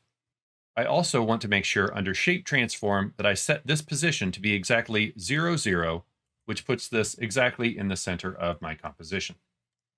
We don't need a stroke on this shape, so we'll just change this from solid color to none. And then for a fill, we're using this pale green B0D2A0. All right, so we're halfway there, but we need to create that star to cut away from this shape. So down here in the timeline, under this Add Flyout, I'll click that and choose Polystar. You'll see it creates a Polystar path inside this group. We'll just open that up and adjust these properties as well. For points, I'll set those to 4. Tab down until I get to the inner radius, which I'll set to 65, outer radius to 136, and the inner roundness to 250. You can see the paths up here, but our shape doesn't look quite right yet, and that's because we need to add a merge paths to actually cut this away. So let's come back to our Add Flyout one more time, choose Merge Paths right here, and then set that to Subtract. Perfect. Let's go ahead and rename our layer Starbox. Maybe change its color to be this seafoam. Press V to get our selection tool and move this into place. And this is probably a good time to go ahead and save this project. These parametric shapes can be modified and combined to create all kinds of complex designs. And since you can change so many aspects of these shapes, it gives you a ton of options when animating. Let's animate that inner radius property here on our star box. We'll activate that stopwatch, move up to 1 second, and let's change this to about 145. Move up to 2 seconds and just copy paste that first keyframe. And then we'll come back to frame 0, open up our rectangle path, and we'll animate the size similarly. We'll press K to jump to that next keyframe, and let's change this to about 200. Press K to jump to that next keyframe here, and again, copy paste that first keyframe. Select all of these, press F9 to easy ease, and then let's copy, paste, KK, paste, KK, paste, KK, paste. And now we have this looping animation based on the properties of those two shapes. Come back to frame 0. Let's collapse all of this. And under the layer transform, we'll animate the layer's rotation. Just press End and set that to -90, even though it doesn't look any different in the viewer. Now, one tip when you're creating looping animations, you actually want this last keyframe to be 1 frame beyond the last frame of your timeline. That way, when it loops, the first frame is that value. To see this clearly, I'll click this solo switch right here so that we're not seeing the background as well. And let's do a preview just to see how that feels. All right, pretty cool. Up next, we'll tackle these orange circles at the bottom. So again, let's press Q a few times until you get to the ellipse tool. Click and drag, again holding Shift to create a perfect circle. I actually want these to be 100 on size, but if you get close enough, that's fine. And now we're going to use one of my favorite shape layer tools, the repeater. We'll come down here to Add and choose Repeater. And you'll see now we have 3 copies of the circle, but there's only one path. If we twirl open repeater, you can make copies of this, and then yet another transform instance here, where you decide what happens to those copies. Let's set copies up to 7, and then within that repeater transform, let's set the position to 120, 0. Okay, so we have one row. How do we get a second row? Well, all you have to do is duplicate that repeater. So Control or Command D will open this up, change the copies to 2, and then change the position from 120, 0 to 0, 120.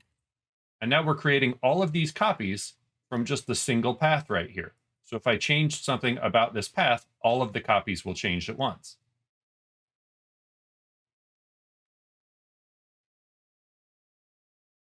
To animate this layer, I'd like to show you one more trick. We can close up those repeaters and then add wiggle transform. Now by default, it's going to place it higher up in the stack, but all you have to do is drag that down below the repeaters. We'll open this one up, and then we get all kinds of properties here. The thing I want us to check out is yet another transform inside here. Let's change this to 8, 8. And now you'll see all of your circles get a little bit off position. If we do a preview, they're all wiggling around, all on their own. This wiggle transform tells each of the copies to be affected by some value that you change here. You can change scale and rotation as well if you like, up to however many times per second you tell it. Let's change this down to 1 and change the correlation to 0. So it'll be nice and random for us. And with another preview, you'll see we get this nice drift here. Let's go ahead and rename this layer to dots. But you might have noticed this layer isn't the right color. We're actually going to use that orange background. So let's grab that and bring it in. Toggle the switches and modes if your track mat is not already visible, and set the orange background to use those dots as the track mat. Now we can close that up, reposition that background however you like, and now those orange dots will show us that cool texture. All right, we've done a handful of examples with those parametric shapes now. To change things up, let's try free drawing something with the pen tool. We'll be recreating this arrow with the dashed line. So let's zoom in a bit and then hold the spacebar to get your temporary hand tool to scoot that over. And then we'll come up and grab our pen tool, or you can press G to activate that. And before I start drawing, I see that I still have a fill and no stroke. So let's go ahead and change that. You can click on the word fill and turn that off, and then click on the word stroke and set that to solid here. Okay, and let's go ahead and turn that width up to 3. So now I will click and drag to make curved points. Click and drag, click and drag. You want to do this in as few points as you can. It's okay if it's not perfect now. We can come back and fix it. Click and drag, and click and drag. Now you can press V to get your selection tool, and you can come back and manipulate these points. You can adjust the point itself, or you can adjust the handles. And it doesn't have to be perfect, just get it in the ballpark. A little bit more, there we go. Then I will click off of that shape, but you'll notice the layer itself is still selected. I'll press G to go back to my pen tool, and let's draw this arrowhead. So I'll click and drag, and now I need to break this corner, so I don't want a smooth corner, I want it sharp. If I hold Alt or Option, my tool will change and I can break that handle like this, release Alt or Option, and then you can come down here, click and drag. Looking at our layer, you'll see we created 2 shapes. That top one is the arrowhead we just drew, so let's go ahead and rename that to head, and then rename shape 1 to tail. Now, these aren't the right color, of course, so we can fix that in the Properties panel. You can actually select both of them right here and change the color for both at the same time. So let's click on that color chip and set this to 0A9294, this kind of medium teal. And then we need to set up our dashes on the tail.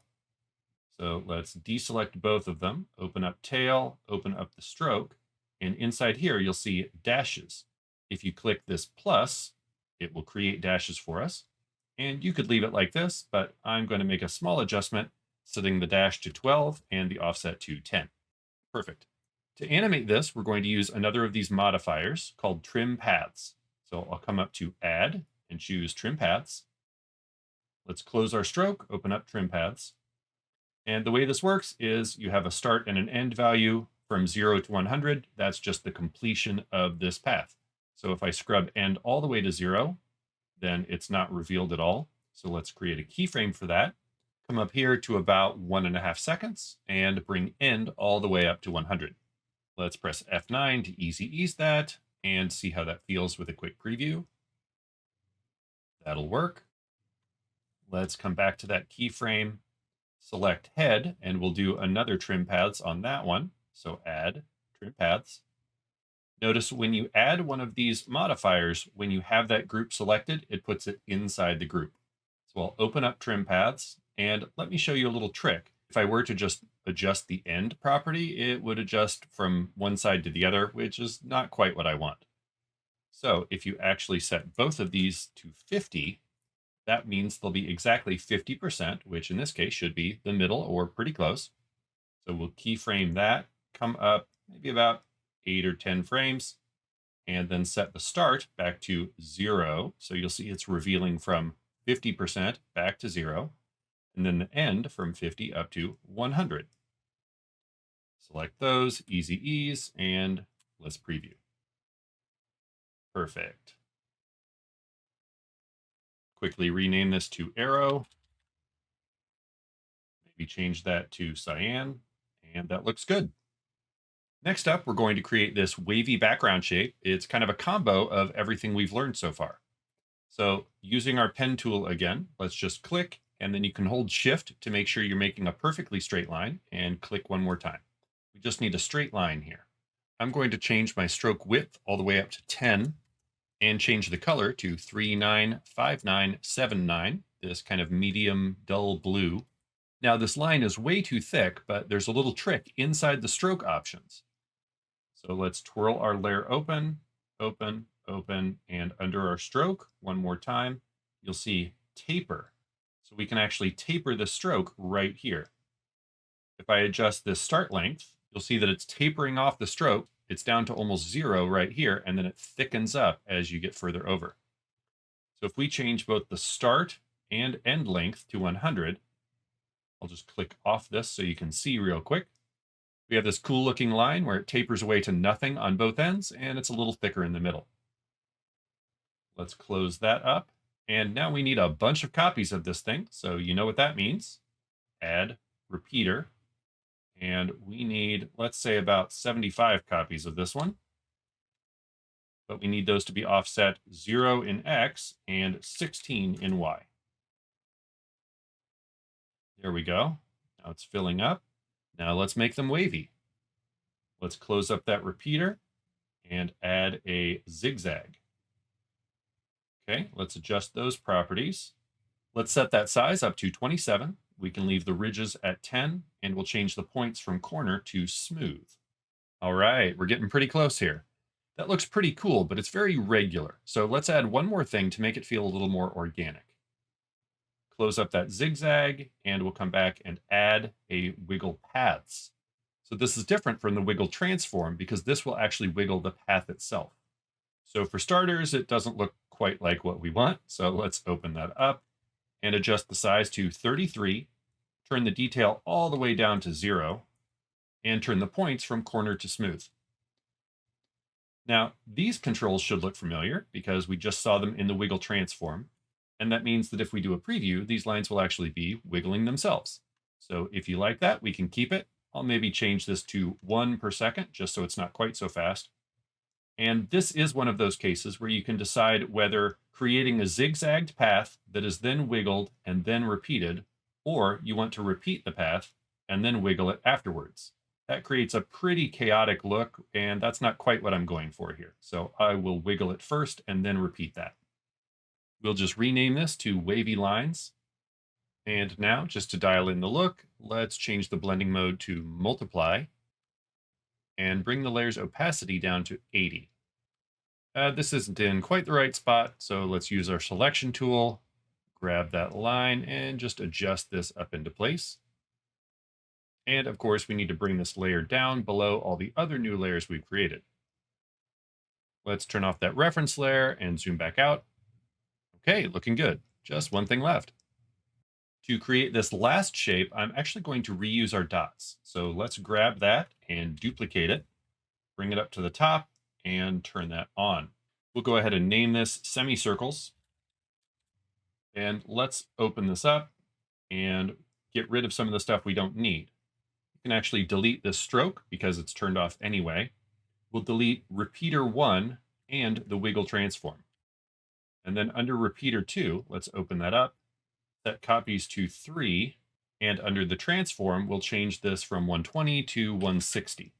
Now, this is obviously in the wrong spot, so let's just kind of move this whole thing up into place. And our ellipse isn't quite the right size, so let's make that much bigger, maybe about 320. Okay, so we obviously have an issue here. We need half circles and we have whole circles. Well, check this out. Trim paths actually works on filled shapes, but only when you use it right. So let me apply this trim paths and show you what I'm talking about. If I scrub this value, it's going to almost do this like a windshield wiper. So in most cases, that's not going to be what you want.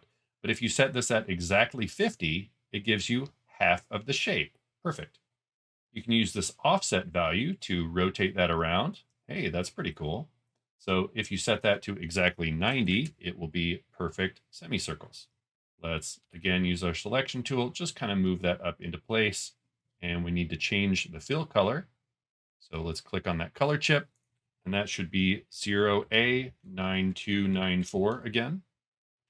And again, we're going to change the blending mode of this layer. Let's say screen this time. And you can press T to reveal only the opacity, and we'll set this one to 80 as well. And now, once again, let's bring this down just above the wavy lines.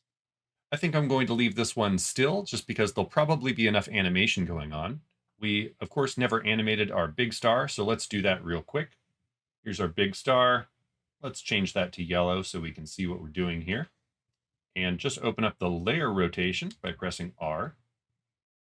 And at frame 0, we'll just make a rotation keyframe. Go to the end, and let's just rotate that 90 degrees. And just like before, we're going to push that keyframe one frame over. Let's come over and turn off that reference layer, and let's do a preview and see what we've got. I think this is feeling really nice overall. I'm noticing that the arrowhead is just a little funny, so I feel like I'd like to fix that. I'll just select my layer and open this up. And this is a good reason not to color your layers the same color as the asset itself, because if you're working with paths, it can be a little difficult to see what you're doing. Let's change this to this fuchsia color, and then I'll select path 1 and zoom in. And now I can see these handles much better. So I'll just kind of clean that up, make that feel a little more even, and close that back up. Zoom back out, and let's do our final preview.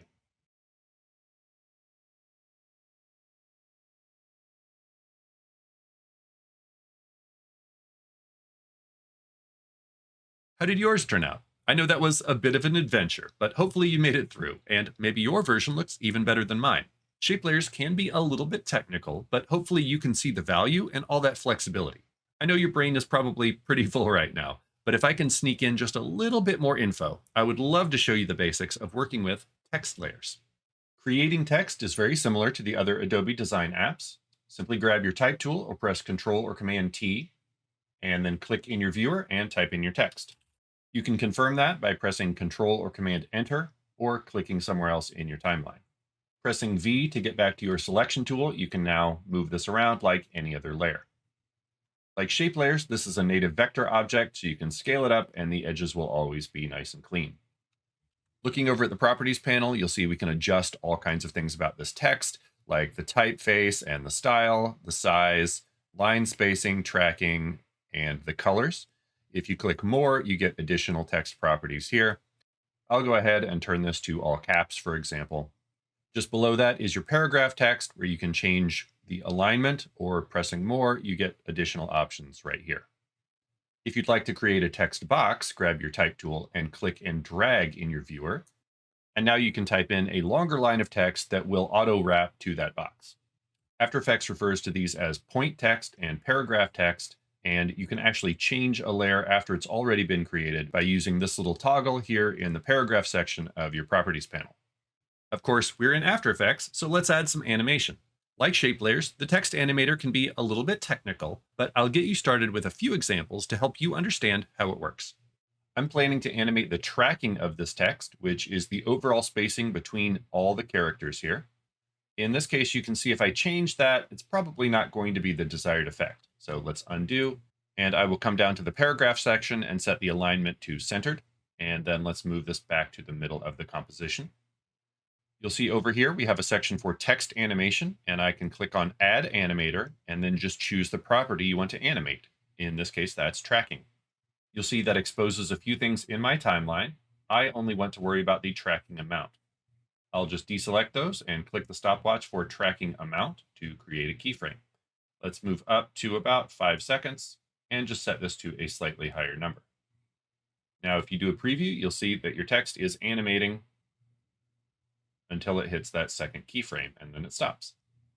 Using this plus a few simple scale keyframes, for example, can be a pretty easy way to bring some text to life in a way that you can't do in a lot of other apps. Pretty straightforward, right? But this text animator also allows you to get much more complex, and you can actually apply these animations to individual words or characters.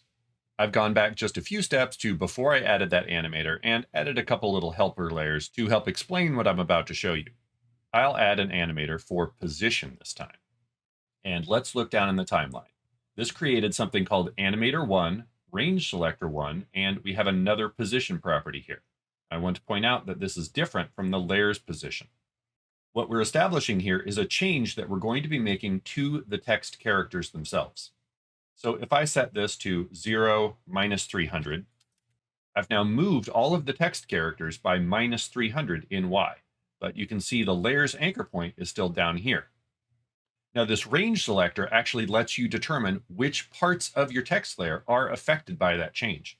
So similar to the trim paths we worked with a minute ago, you have start and end values in here. And so you can change those.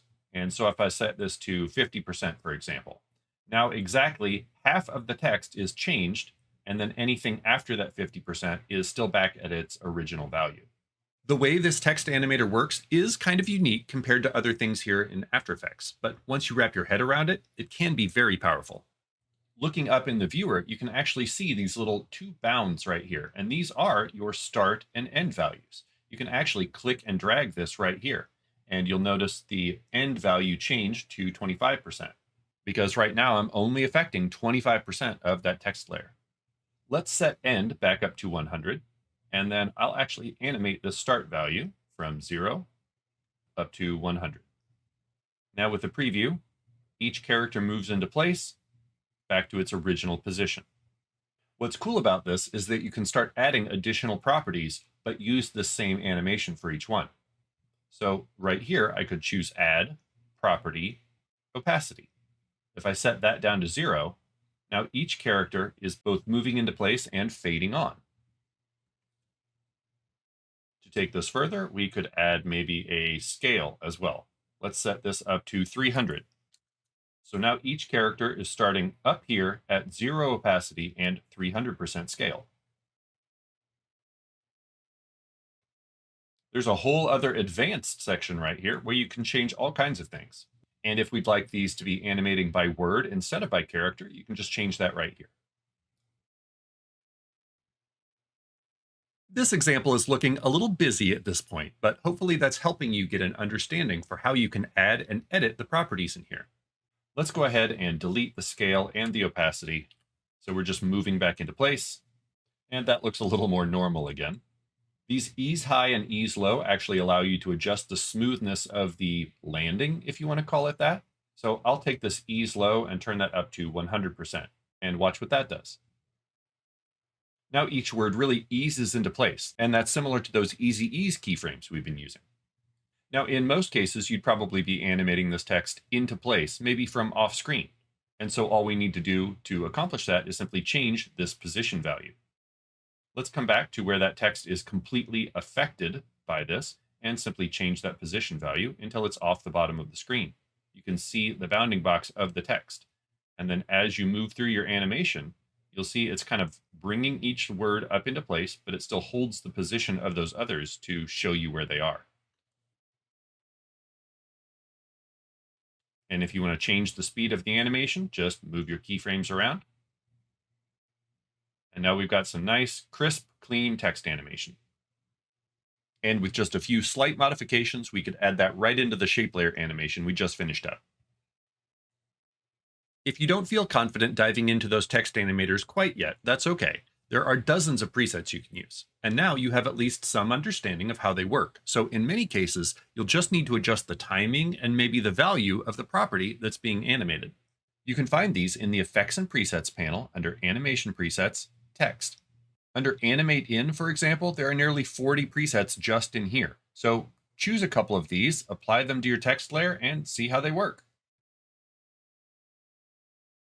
I'll leave you with one last idea here. If you want to get really specific when animating a piece of type, you can actually convert it into a shape layer. On your text layer, just right-click and choose that Create menu we used before. Choose Create Shapes from Text. Similar to converting an Illustrator layer, it turns off your original type layer and creates a shape layer with all of those objects inside it. Looking over at the Properties panel, we now have shape groups for the T, E, X, and T. And it's actually created editable paths for each of these letters. So we could change any of these properties or transform these, or you can even animate the path itself. I'll just create a keyframe there, come up a little bit, and let's click in here, grab a few of these points and just drag them down. And now we've animated the path itself. And of course, you could stack some effects on top of all of this as well. Just so many possibilities, right? I think of After Effects as kind of a big creative playground, and it allows you to realize and, of course, animate your ideas in so many different ways. I would really encourage you to try creating your own spin on the examples we created in this video. Try changing around the values or adding totally different effects. Dive into that text animator and see how crazy of a shape animation you can make. Every new thing you explore, you'll be learning along the way. By now, we've covered many of the tools and techniques you'll need to be successful in After Effects, so it's time to take things just a bit further. We'll begin by learning a little more about the conceptual side of making things move, and once we're feeling good there, it's time to tackle our final example together. Compared to static design, motion gives you the ability to communicate a tremendous amount of context. I would go so far as to say that motion is meaning. Let's say that you're asked to create an ad for a new brand of shoes. For a static design, you'd probably do something kind of like this. It says the name of the shoes, some kind of offer, and we see the product itself. But if this ad can be animated, imagine how much more information you can communicate. Even with just a simple animation, let's say 3 or 4 frames on a low frame rate loop. You could show the shoes walking. Okay, that's pretty straightforward. Or you could show them running. Now that's communicating what you do with the product. But what if you show them, say, dancing?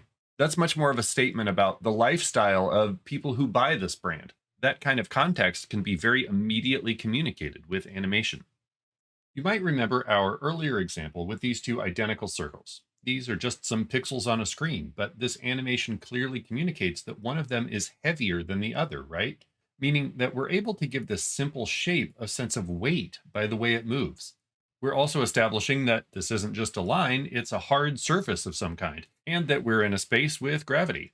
I'll bet you can also imagine the sound each of these circles might make as it bounces off of that surface. That's the power of movement. You may already be familiar with the concept of using contrast to draw a viewer's eye to a specific area in a design. Areas of high contrast are going to stand out and be more noticeable, while areas of low contrast can be easy to overlook. Visually speaking, you definitely need to keep this in mind when animating. Since your elements move, you'll need to pay attention to their interaction with the background or other elements in frame. Because while this line of text is fine up here, if it also needs to move down here for some reason, suddenly that doesn't work at all, right? You can also use contrast in the speed and amount of the movement you add to help certain elements stand out or take on more importance. Having everything move at the same speed and similar amounts might make it difficult for your viewer to know where they're supposed to look. Again, these two circles are the same, but the extreme movement of the one on the right means that's probably where you're going to look. It's actually pretty hard to pay attention to the circle on the left, right? But if both circles have that same extreme movement, they start competing for your attention, and it's probably unclear which one you're even supposed to be trying to follow. Now that I've got you thinking about all these movement concepts, let's revisit the logo we animated in one of the earlier examples. As we were animating these letters, we added an extra keyframe to give a little bit of bounce to each one as they settle into place. In the world of animation, this is called overshoot. Most things in the real world aren't able to immediately come to a full stop, so this mimics that real world movement, usually in a slightly exaggerated way, but it also adds extra emphasis to the movement and makes it feel more energetic. For comparison, here's a circle moving with no overshoot. There's certainly nothing wrong with it. But here's that same movement with overshoot. Notice the little bounce as it lands, which makes it feel like it has more energy compared to the circle above. If you add that same little bounce to the beginning of a movement, it's known as anticipation. Anticipation is like a little charge up before the movement, which again mimics the way things tend to move in real life, but to an exaggerated amount for a visual effect. Let's compare all three of these and see what you think.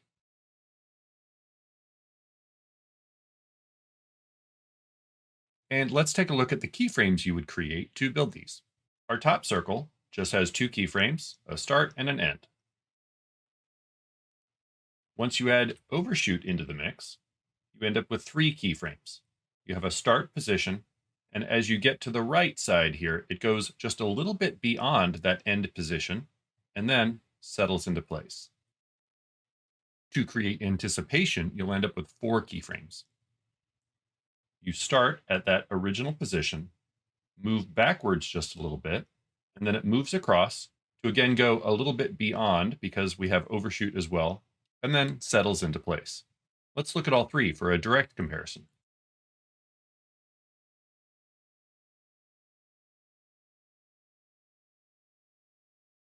These won't make sense for every animation, of course, but they can add a lot of energy and personality to your movements.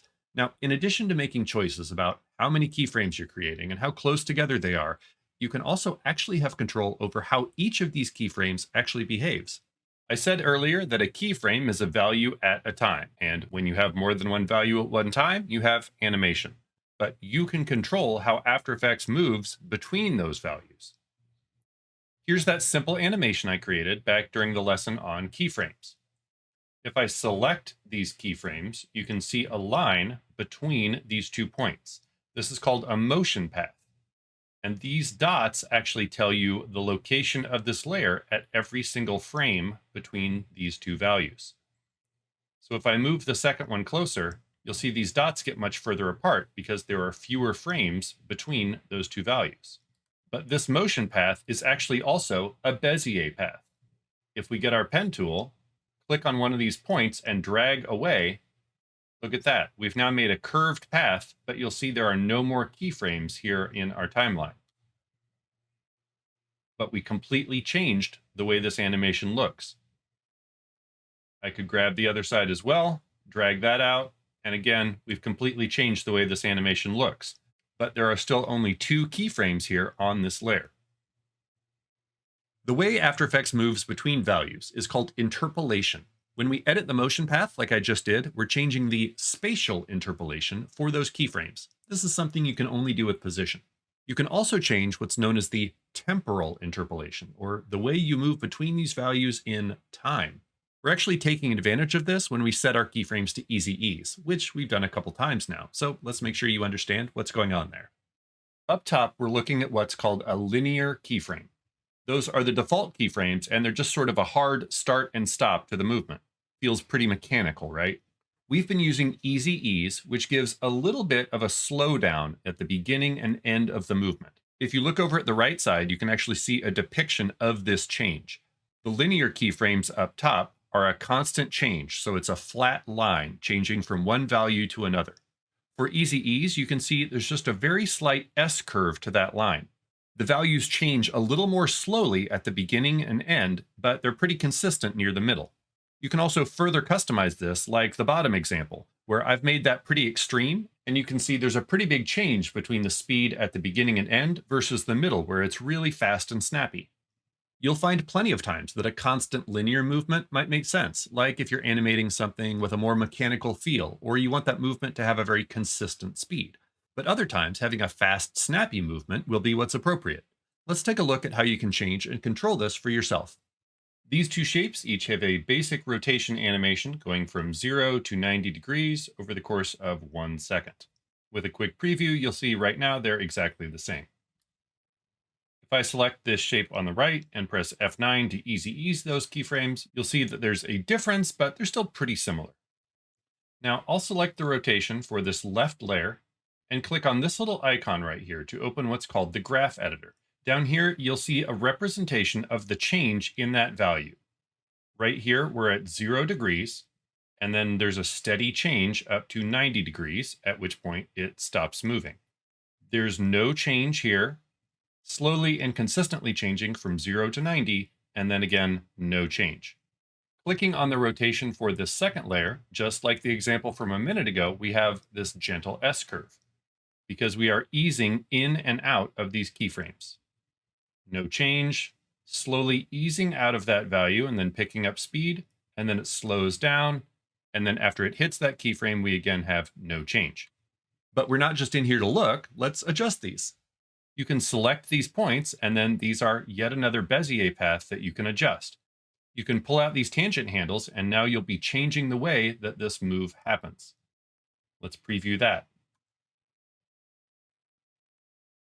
So just as this graph indicates, no change, and then we're slowly easing up. In this case, it starts moving much faster, much earlier, because now it has to ease much more slowly into this second keyframe.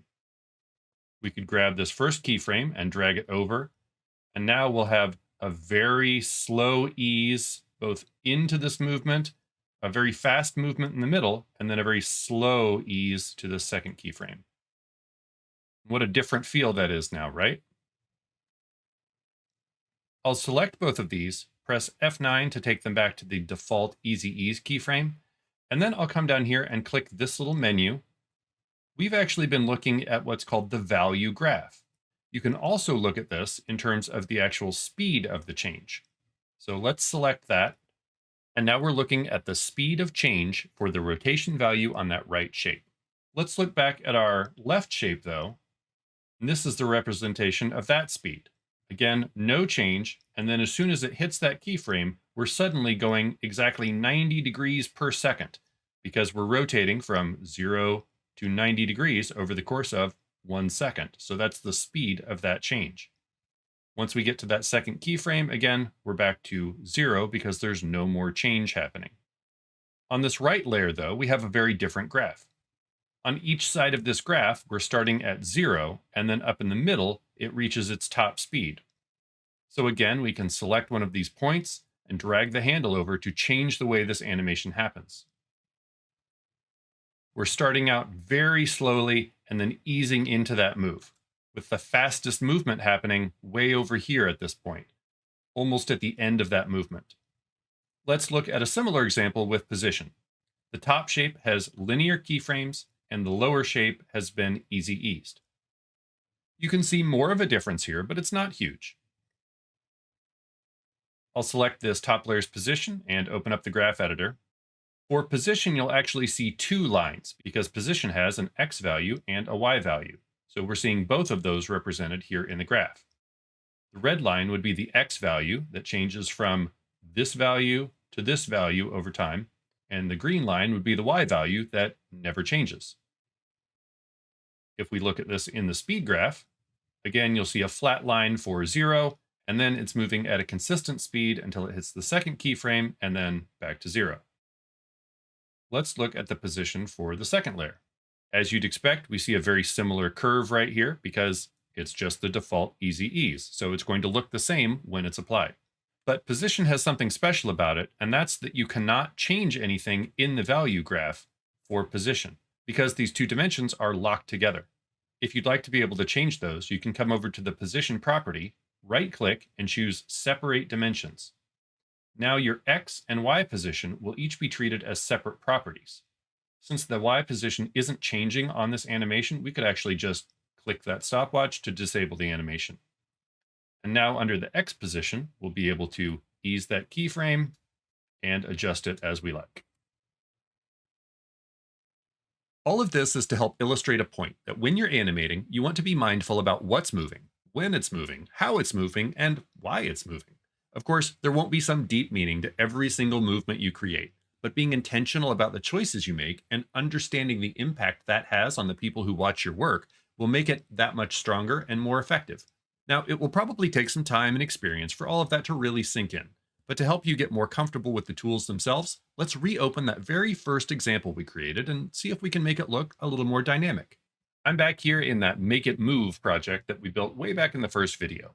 If you didn't do that one along with me, there's a completed version of this After Effects project in your downloads. Now, the first thing I'll do is come over to the project panel, select that composition, and duplicate it. This way we keep a backup version of our original animation just in case we don't like what we do here.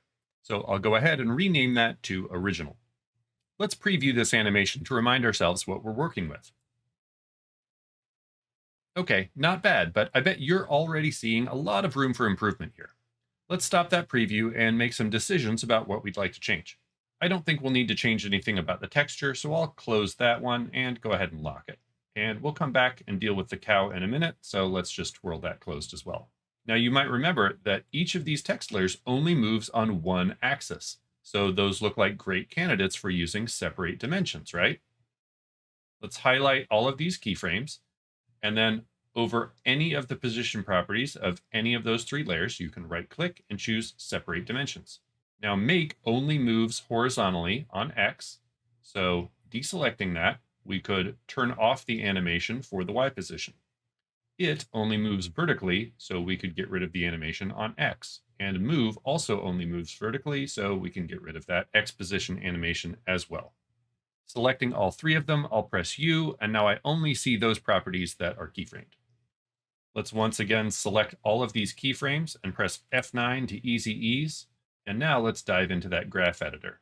Since all three of those properties are selected, all three of them are visible in here right now. You can see the red line is the X position for make, and if you hover over the line, it will tell you exactly what it is. So this right here is the Y position for it, and this is the Y position for move. We're currently looking at the value graph. If you were looking at the speed graph, you'd see something like this, because they all move into place, and then they sit there motionless until they all move out. You can choose whichever one of these you'd like to adjust. This will work the same in either case. I think it's a little clearer to show you what I'm doing in the value graph. Now you could select one of these points and you can adjust these individually if you like. When you pull on these handles, you can freely drag them in any direction, or you can hold Shift to lock that in and keep it on a straight line. I'll just undo that. But if I want to make sure these moves all feel similar, I can actually draw a box around all three of these points and adjust them all at the same time. We'll do the same with these keyframes up front. These are the keyframes where they land in place. We'll just drag those out. And now let's do a preview and see what this animation feels like. Already such a huge change, right? All right, let's close our graph editor, twirl these layers closed, and then select our cow, and then press U to open that up. I'll press K to jump up to that position keyframe. Select that, and then let's grab our pen tool by pressing G, and then you could change this motion path if you wanted to. And easy ease that one as well. Dive back into the graph editor. And then remember, we can't adjust the value graph for position when it's still unified. So we could change over to the speed graph here, and then drag that handle out if you like. And let's see how this feels.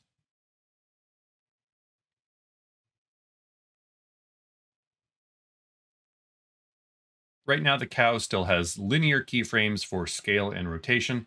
Let's just quickly grab these inner keyframes where it lands. Easy ease those. Let's hop back into the graph editor one more time. Select these two incoming keyframes and pull out that handle. Select this outgoing keyframe and pull out that handle. Let's close up the graph editor and do one last preview. Compared to where we started, that's a totally different feel.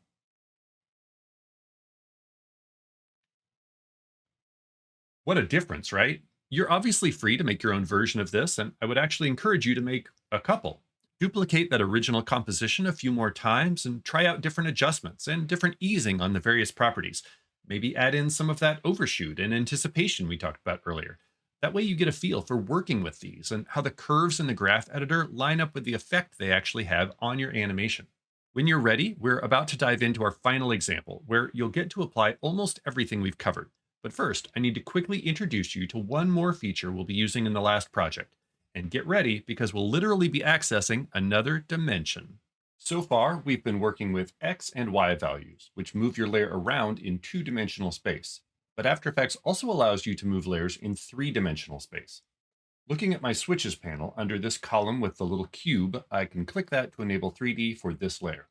You'll see that my layer now has this new control in the middle, and we have additional properties over in the properties panel. There's a third value for position, scale, and anchor point, and what was a single rotation is now several. In addition to X and Y, our position property now also has a value for Z, which can push this layer further away from us or bring it closer to us. These little circles allow you to rotate your layer in all three directions, one at a time, or to free rotate, you can come up to the toolbar and grab your rotation tool. The shortcut for that one is W, since R was already taken. And I've always remembered this one by thinking of it as rotate. You can use this to free rotate the layer, and if I spin it around far enough, you can see that, yep, even if it's in 3D space, it's still just a flat object, kind of like a postcard. 3D definitely opens up a lot of complexity, so we're just going to get a little taste of what's possible here. What's really exciting is that we also get the ability to work with actual 3D objects directly in After Effects. You can create your own or find them online, including from Adobe stock. When you bring one of these 3D objects into your composition, you'll get this pop-up notifying you that After Effects is changing over to a specific 3D engine to work with this file. That's okay. You'll also get the option to make adjustments to this model's scale right here if needed. Once you hit OK, now you can work with the model directly in your composition. Again, this is a fully three-dimensional object, so I can rotate it in all directions, and we're able to see that it has a front and a back and a top and a bottom. So you've got all these new options, but without really changing up your workflow. Having the power to work with your 2D art in 3D space, and then to add actual 3D objects as well, again, this totally opens up a whole new world of possibilities, right? I'll bet you're excited to see how this all works. So let's get started on that final example. In your downloads, we'll be opening this Soda Promo After Effects project. And once that's open, you'll see we have a fully prepped project, nicely organized and ready for us to animate. I've already color-coded layers, set up a lot of blending modes, things like that. You're of course totally free to explore all of this, but I figured that I would save us the setup time on this example so we can focus on the animation techniques. We'll be doing a promo for this new brand of soda, which happens to be my favorite, Wotate Woot Beer, or Root Beer. Very tasty. And their slogan is, "Give your senses a spin." Right now, we just have a placeholder for this 3D can, but we'll be importing that later. As far as the concept, I'm thinking that we can have this can come up into screen. We could have it rotate slowly, since we'll be able to take advantage of that 3D movement. And then this arrow will bring our eyes right over here to the tagline. So I think we could probably animate that to give it some life. And then we'll continue right down to the logo. We'll animate that a bit too. So we'll have this nice flow right around like this. To build this animation, we're going to tackle each section of the screen, or each major group of elements, one at a time. This obviously makes more sense in this format where you're following along with me, but it can also be a helpful way to approach your real-world projects. I've already figured out the values and timings that I think make sense for this example, so I'll be giving those to you as we go.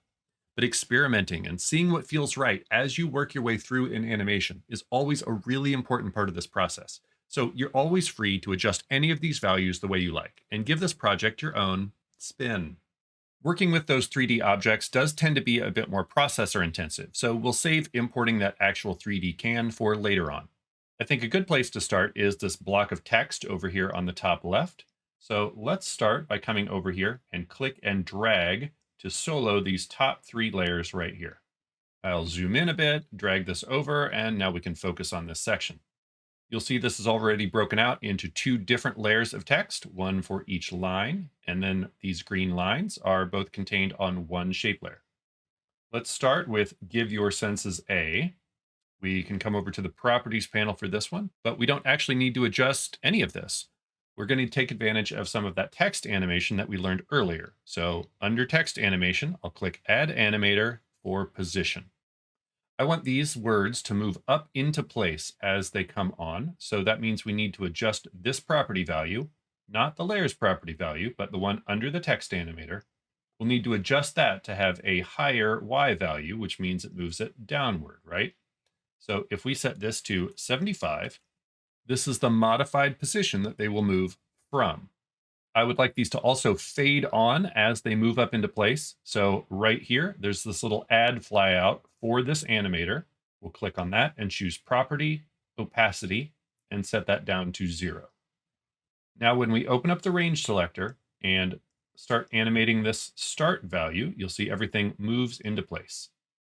Let's make sure that our CTI is right here at frame 0, set start at 0, and create a keyframe.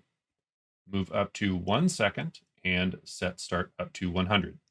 As we start doing previews, we're going to have a lot of dead space back here for now. So let's set our work area to end maybe around 2 seconds by pressing N to end the work area. And now we can do a quick preview. All right, that's pretty fast right now, but I said I wanted to animate these by word. So let's change that setting. If you open up this little advanced group right here, we can change this based on property from characters to words. Yeah, that's more like it. That is feeling a little mechanical though, so let's set ease low to 70 and then preview that. There we go. That has a nice little snap to it, but also sort of a smoothness to the landing.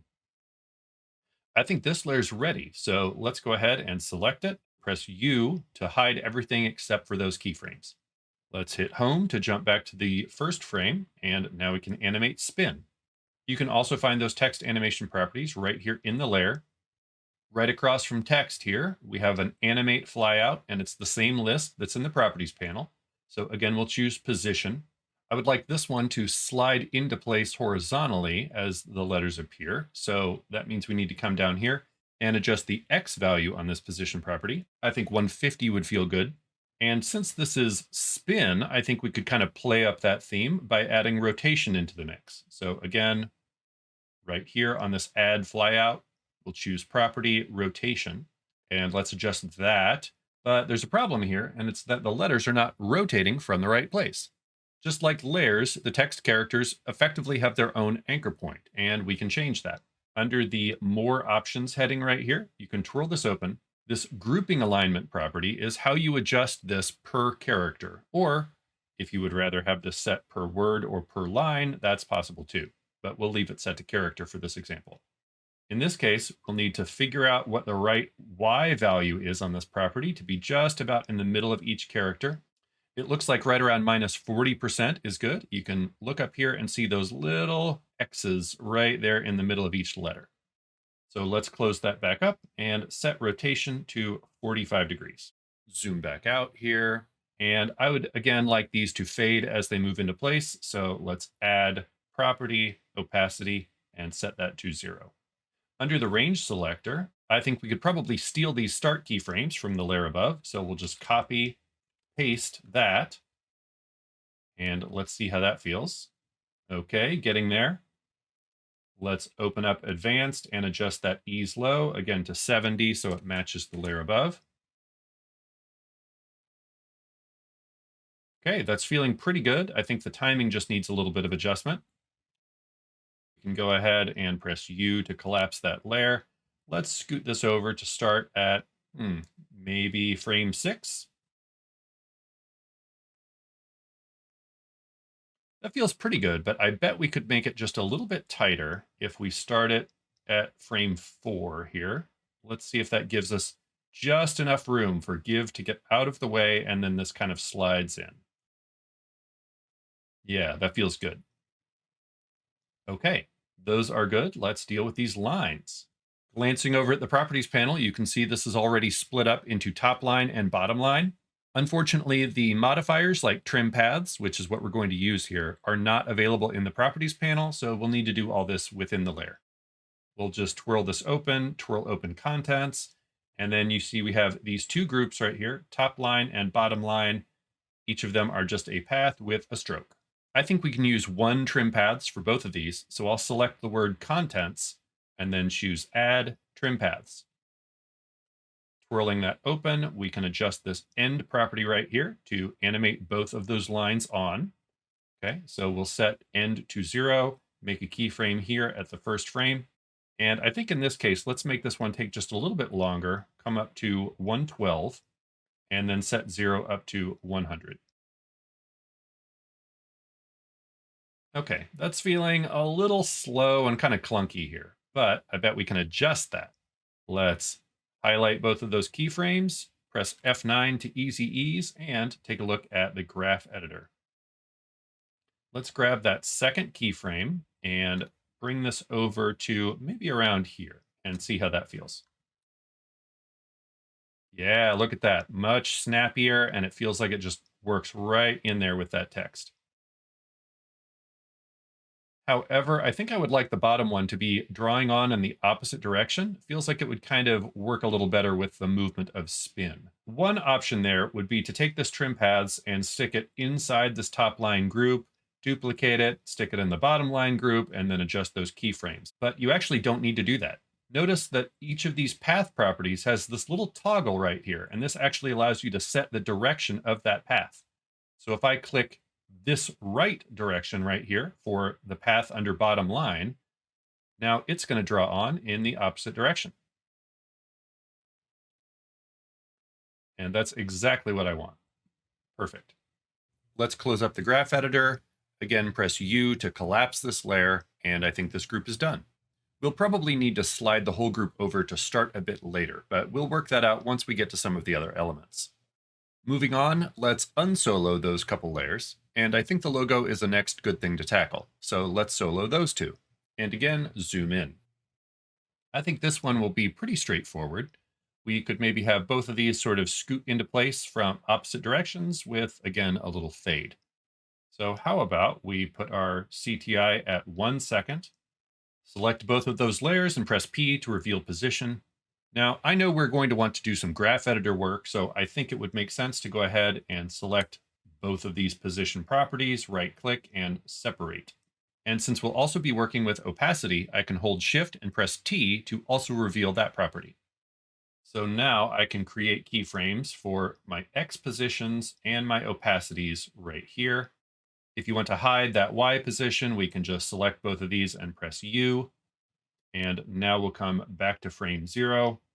On our rotate logo, let's hold Shift and scoot that over with the arrow key 1, 2, 3, 4, 5, maybe 6 times. Let's do the same with root beer, but going in the opposite direction. 1, 2, 3, 4, 5, 6 to the right. And then we could bring both of these opacity properties down to 0 and see what we have. I think the graph editor will make that look just fine. So let's highlight all those landing keyframes, F9, open up the graph editor, and then we could adjust all of these by just dragging this over to maybe around there and check that out. There we go. Again, so we have kind of a nice little snap on and a nice slow landing. Looking at both of these together, we'll obviously need to adjust the timing, but everything's feeling pretty good. How's yours working out? Feeling good? If not, just take a minute and keep making those little adjustments until you're happy with it. We'll be tackling this big arrow icon next. That is the rotate icon pre, because it's a pre-composition, as you can see by the little icon there. Let's solo that. And it turns out that layer is actually blue. There's just a blending mode to get that final look. We're going to be rotating this into place, so we can twirl this open, or again, you're free to work in the properties panel if you like. We'll create a rotation keyframe for 0 degrees at 2 seconds, and then come back to the very beginning. And let's set that up to 180 so that it will rotate into place like that. And let's bring our work area out just a bit more so we can see that land. Okay, so I think this probably needs a little bit of overshoot to be a little more interesting. Maybe around here at about 108 or so, we could copy this end keyframe, but then we want to go a little bit past that. So I think we could set that to maybe about -8, -10, somewhere around there. Now we get just a little bit of bounce. And that feels pretty clunky right now. Select those keyframes by clicking the word rotation, press F9, and hop into the graph editor. Let's see if we can work that out just a little bit. We'll give it just a little bit more snap coming in, and maybe a little bit in this direction too. And what a difference that made, right? Very nice. Close that back up. One thing I am noticing is that these dots are pretty flickery and kind of distracting as this rotates. So I think let's have those animate on as this moves. And to do that, we'll need to double click on this layer to go into the pre-composition. You'll see this has already been broken out into the individual layers. You could totally make this with a single shape layer. It would just be a lot of digging to get to each of those individual dots. So let's select each of the dots. We can press S to reveal that scale property. I think we could have these land at maybe 106. So let's click any of those and it will keyframe all of them. Let's come back to about frame 20 and bring that up to 108%. And then hop back to 0 and set all of those scales to 0. Select all of these, easy ease. Let's do a quick preview. Again, I think adding just a little bit of snap to those would be nice. So we'll open up the graph editor. And again, just make sure all of these are selected. Pull this out just a little bit and maybe just a little bit in this direction.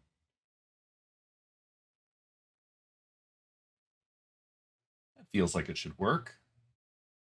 And let's offset each of these. Maybe have the first one start right around frame 6 here. And then I think every 2 frames is probably a good offset.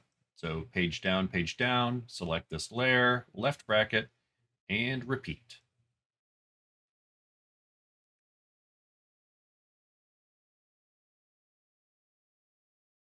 All right, let's hop back out to our main composition and see if that solves the problem. Much better. Just to give this a little bit more energy, let's come back to frame 0, create a scale keyframe, jump to the end of our animation, and set that to be maybe 90. Just a little bit of subtle movement there, which will mirror with the background in a minute. Let's go ahead and set that work area to be the full length of our composition. And let's solo this background so we can see that as well. All right. Let's adjust the scale on this one as well, but I think it would be interesting if it scales from this little starburst here. So we'll press Y to get our anchor point tool, bring this over to right in the center of that starburst, and then let's create some scale keyframes here as well. Press S to reveal that and click to create a keyframe. And I think we could actually start this quite a bit bigger, just a little under 100. Hop all the way to the end and then set that back to just over 50. We'll easy ease those, select that property, hop into the graph editor. And this time, instead of pulling this further to the right, let's actually grab this handle and pull it downward. So this property is going to come on really fast and then ease into the second keyframe. We could drag this over further to make that a little more severe, maybe pull this down even further. Let's take a look and see. So most of that movement happens at the beginning, and then it kind of slowly creeps into place. We can always come back and adjust this, but for now, that's feeling pretty good. Now, looking at everything, this is what we've got. We'll need to kind of imagine what the can is doing. Maybe just as a placeholder, we could quickly create some position keyframes for this can. We'll just kind of ballpark this for now so that we can kind of see roughly what it's going to do. Okay, that timing's not quite right, but we'll work on that. I think we can go ahead and adjust the timing for these other elements though, and that will kind of help guide us to what the can needs to be. I think this text block could probably start coming on maybe somewhere around frame 12 here. So let's grab all 3 of those and bring that over. And then our logo could maybe start right around here, just as that's kind of finishing up. Let's bring those two over like that. See what that feels like.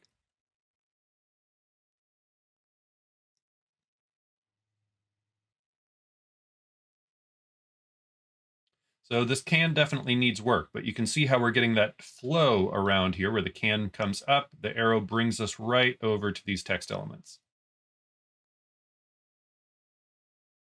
It's time for us to work with the 3D soda can element. So we'll be replacing the temporary layer with an actual 3D model. Now, depending on how powerful your system is, remember that you can turn down the resolution in your viewer, and you can also change your preview settings. There's also a button right here called Draft 3D, which applies specifically to 3D layers. It will bring down the visual quality and temporarily disable some features like shadows and some effects to improve performance. You should think of Draft 3D as being similar to adjusting that resolution in your viewer. This setting is great for animating a 3D layer, and then you'll want to turn it back off to make sure everything looks the way you want before exporting your animation. I'll start out by soloing that placeholder layer. And then if you look in your assets folder, you'll find this soda can GLB, which is a type of 3D object. That gets created in its own little folder here, so we can take that and drag it into our project. There's that pop-up letting us know it's using the advanced 3D renderer, and that's okay. So now we'll get this pop-up, and notice this model is actually quite small. That's not uncommon with 3D models, but you get the opportunity to scale it right here. I'm going to set this all the way up to 1000%. 3D models are not just pixels, they're created by geometry, so scaling it up this much is not necessarily bad. Models can also be built at very different scales, so some might come in really big and some really small. As always, trust your eyes. That all feels good to me, so I'll press OK. You can move these layers around like any other layer, but using this control, which is called a 3D gizmo, you can also move things just on a specific axis. So if I grab this green axis, you'll see that's just moving in Y. And if I use this red axis right here, that's just moving in X. Once you start rotating, though, everything becomes relative to that. If I grab the little ball on this red circle, now we'll be rotating on the x-axis. And now my gizmo has also rotated. So now I'm moving only on the y-axis, but relative to the direction that it's now rotated. It wouldn't be a bad thing for you to spend a little time playing around with this and get a feel for how it works. But when you're ready, I do have the specific values to get this into just the right spot. To make it a little easier to match up with that placeholder, I think we should add an effect to it. So on that placeholder layer, I'll right click and go to Effect, Generate, Fill. The default fill color is this bright Adobe red, which I actually really like for temporary purposes like this. That placeholder layer also had some temporary position keyframes on it, which we can just delete. And unless you want to spend more time exploring that 3D gizmo, let's put in those transform values. We'll just do this all in the properties panel here. Under position, we'll want to set that to 1330, 532, 24. We can actually nudge the scale up to 105%, and then we'll tab through to this orientation property and set that to 347, 53, 11.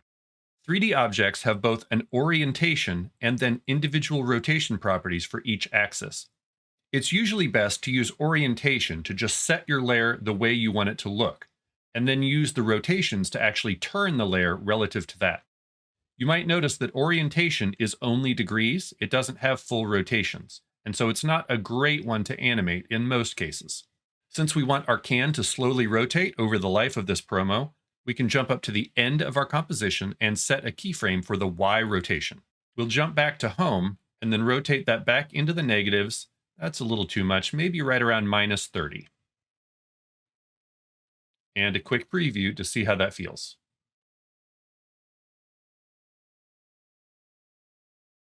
All right, nice and smooth and shows us the full name. And a reminder that you can always just turn down the resolution over here or try out Draft 3D if you want to work a little faster. We've got our can slowly rotating, but I would also like it to quickly spin as it moves up into place. We could definitely create a few more rotation keyframes and probably spend a while in the graph editor to work that out. But if you think back to our earlier lessons on parenting, you know that it can sometimes be easier to just use another layer instead. There's a special type of layer called a null object that mostly just exists so that you can parent other layers to it. We'll create a null by coming up to Layer, New, Null Object. And you'll see it's just this empty bounding box here in the viewer. That's just here so you can manipulate it. A null will never render as part of your animation. You can set them to be 3D objects though. So we'll come down here in our switches and enable 3D.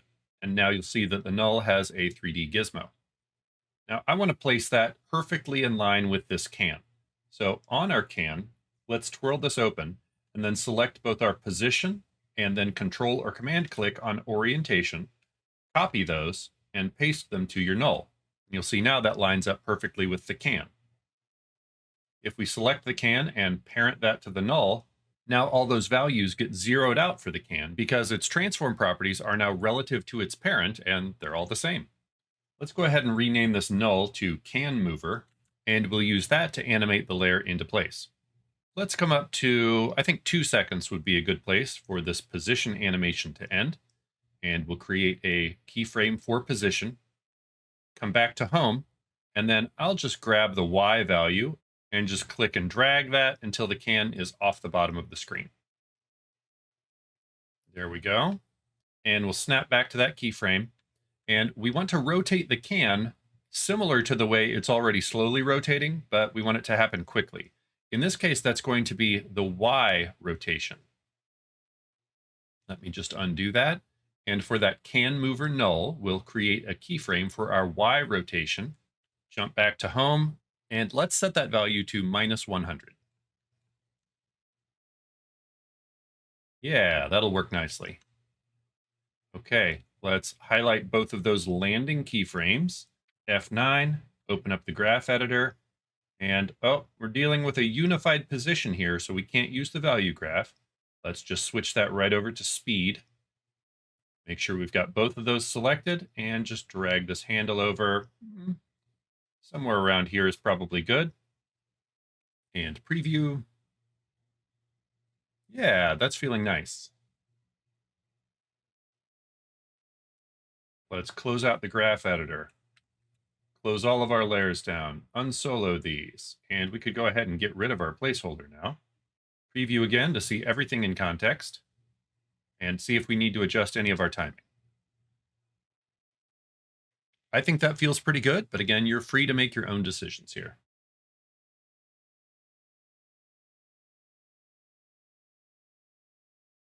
Another cool thing about these 3D objects is that you can use lighting to make them feel more realistic. Using what's called an environment light, we can assign certain types of images to simulate the lighting conditions of being in a specific location, like a beach or a photo studio.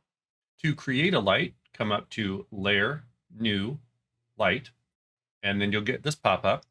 You can actually choose from several different types of lights, but we're just going to choose Environment here and leave everything at the defaults and press OK. Now you won't see a big change initially because everything's at its default setting. But if you look under the transform settings for this light, you can actually rotate the environment itself. If we take the Y rotation and scrub that up, you can see that the environment is actually moving around this can, and we can see the lighting and shadow and even catch those reflections on the metallic parts at the top and bottom of the can. But this is even more powerful when you actually use custom images to light your objects. I'll come over and click Reset to put this back at the default. And then looking in your assets folder, we'll have one more asset to import, which is this environment HDR file. You'll see up here in the preview, this is from a photography studio with specific lights. So we can just bring that down into our composition. And we actually don't need this to be turned on, so we can just disable the eyeball switch. But what we need to do is under this light, we can set the source property to that new layer we just brought in. And now you should see a big difference.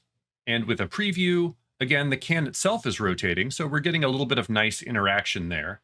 But I think rotating the light a little bit as well would give some really nice reflections on this can. Once again, you're free to choose whatever settings you like, but I found it looks pretty good if you set the X rotation to 50 degrees, and then animate the Y rotation, starting with a 0 degrees keyframe at frame 0. Jump up to the end and set this to -100.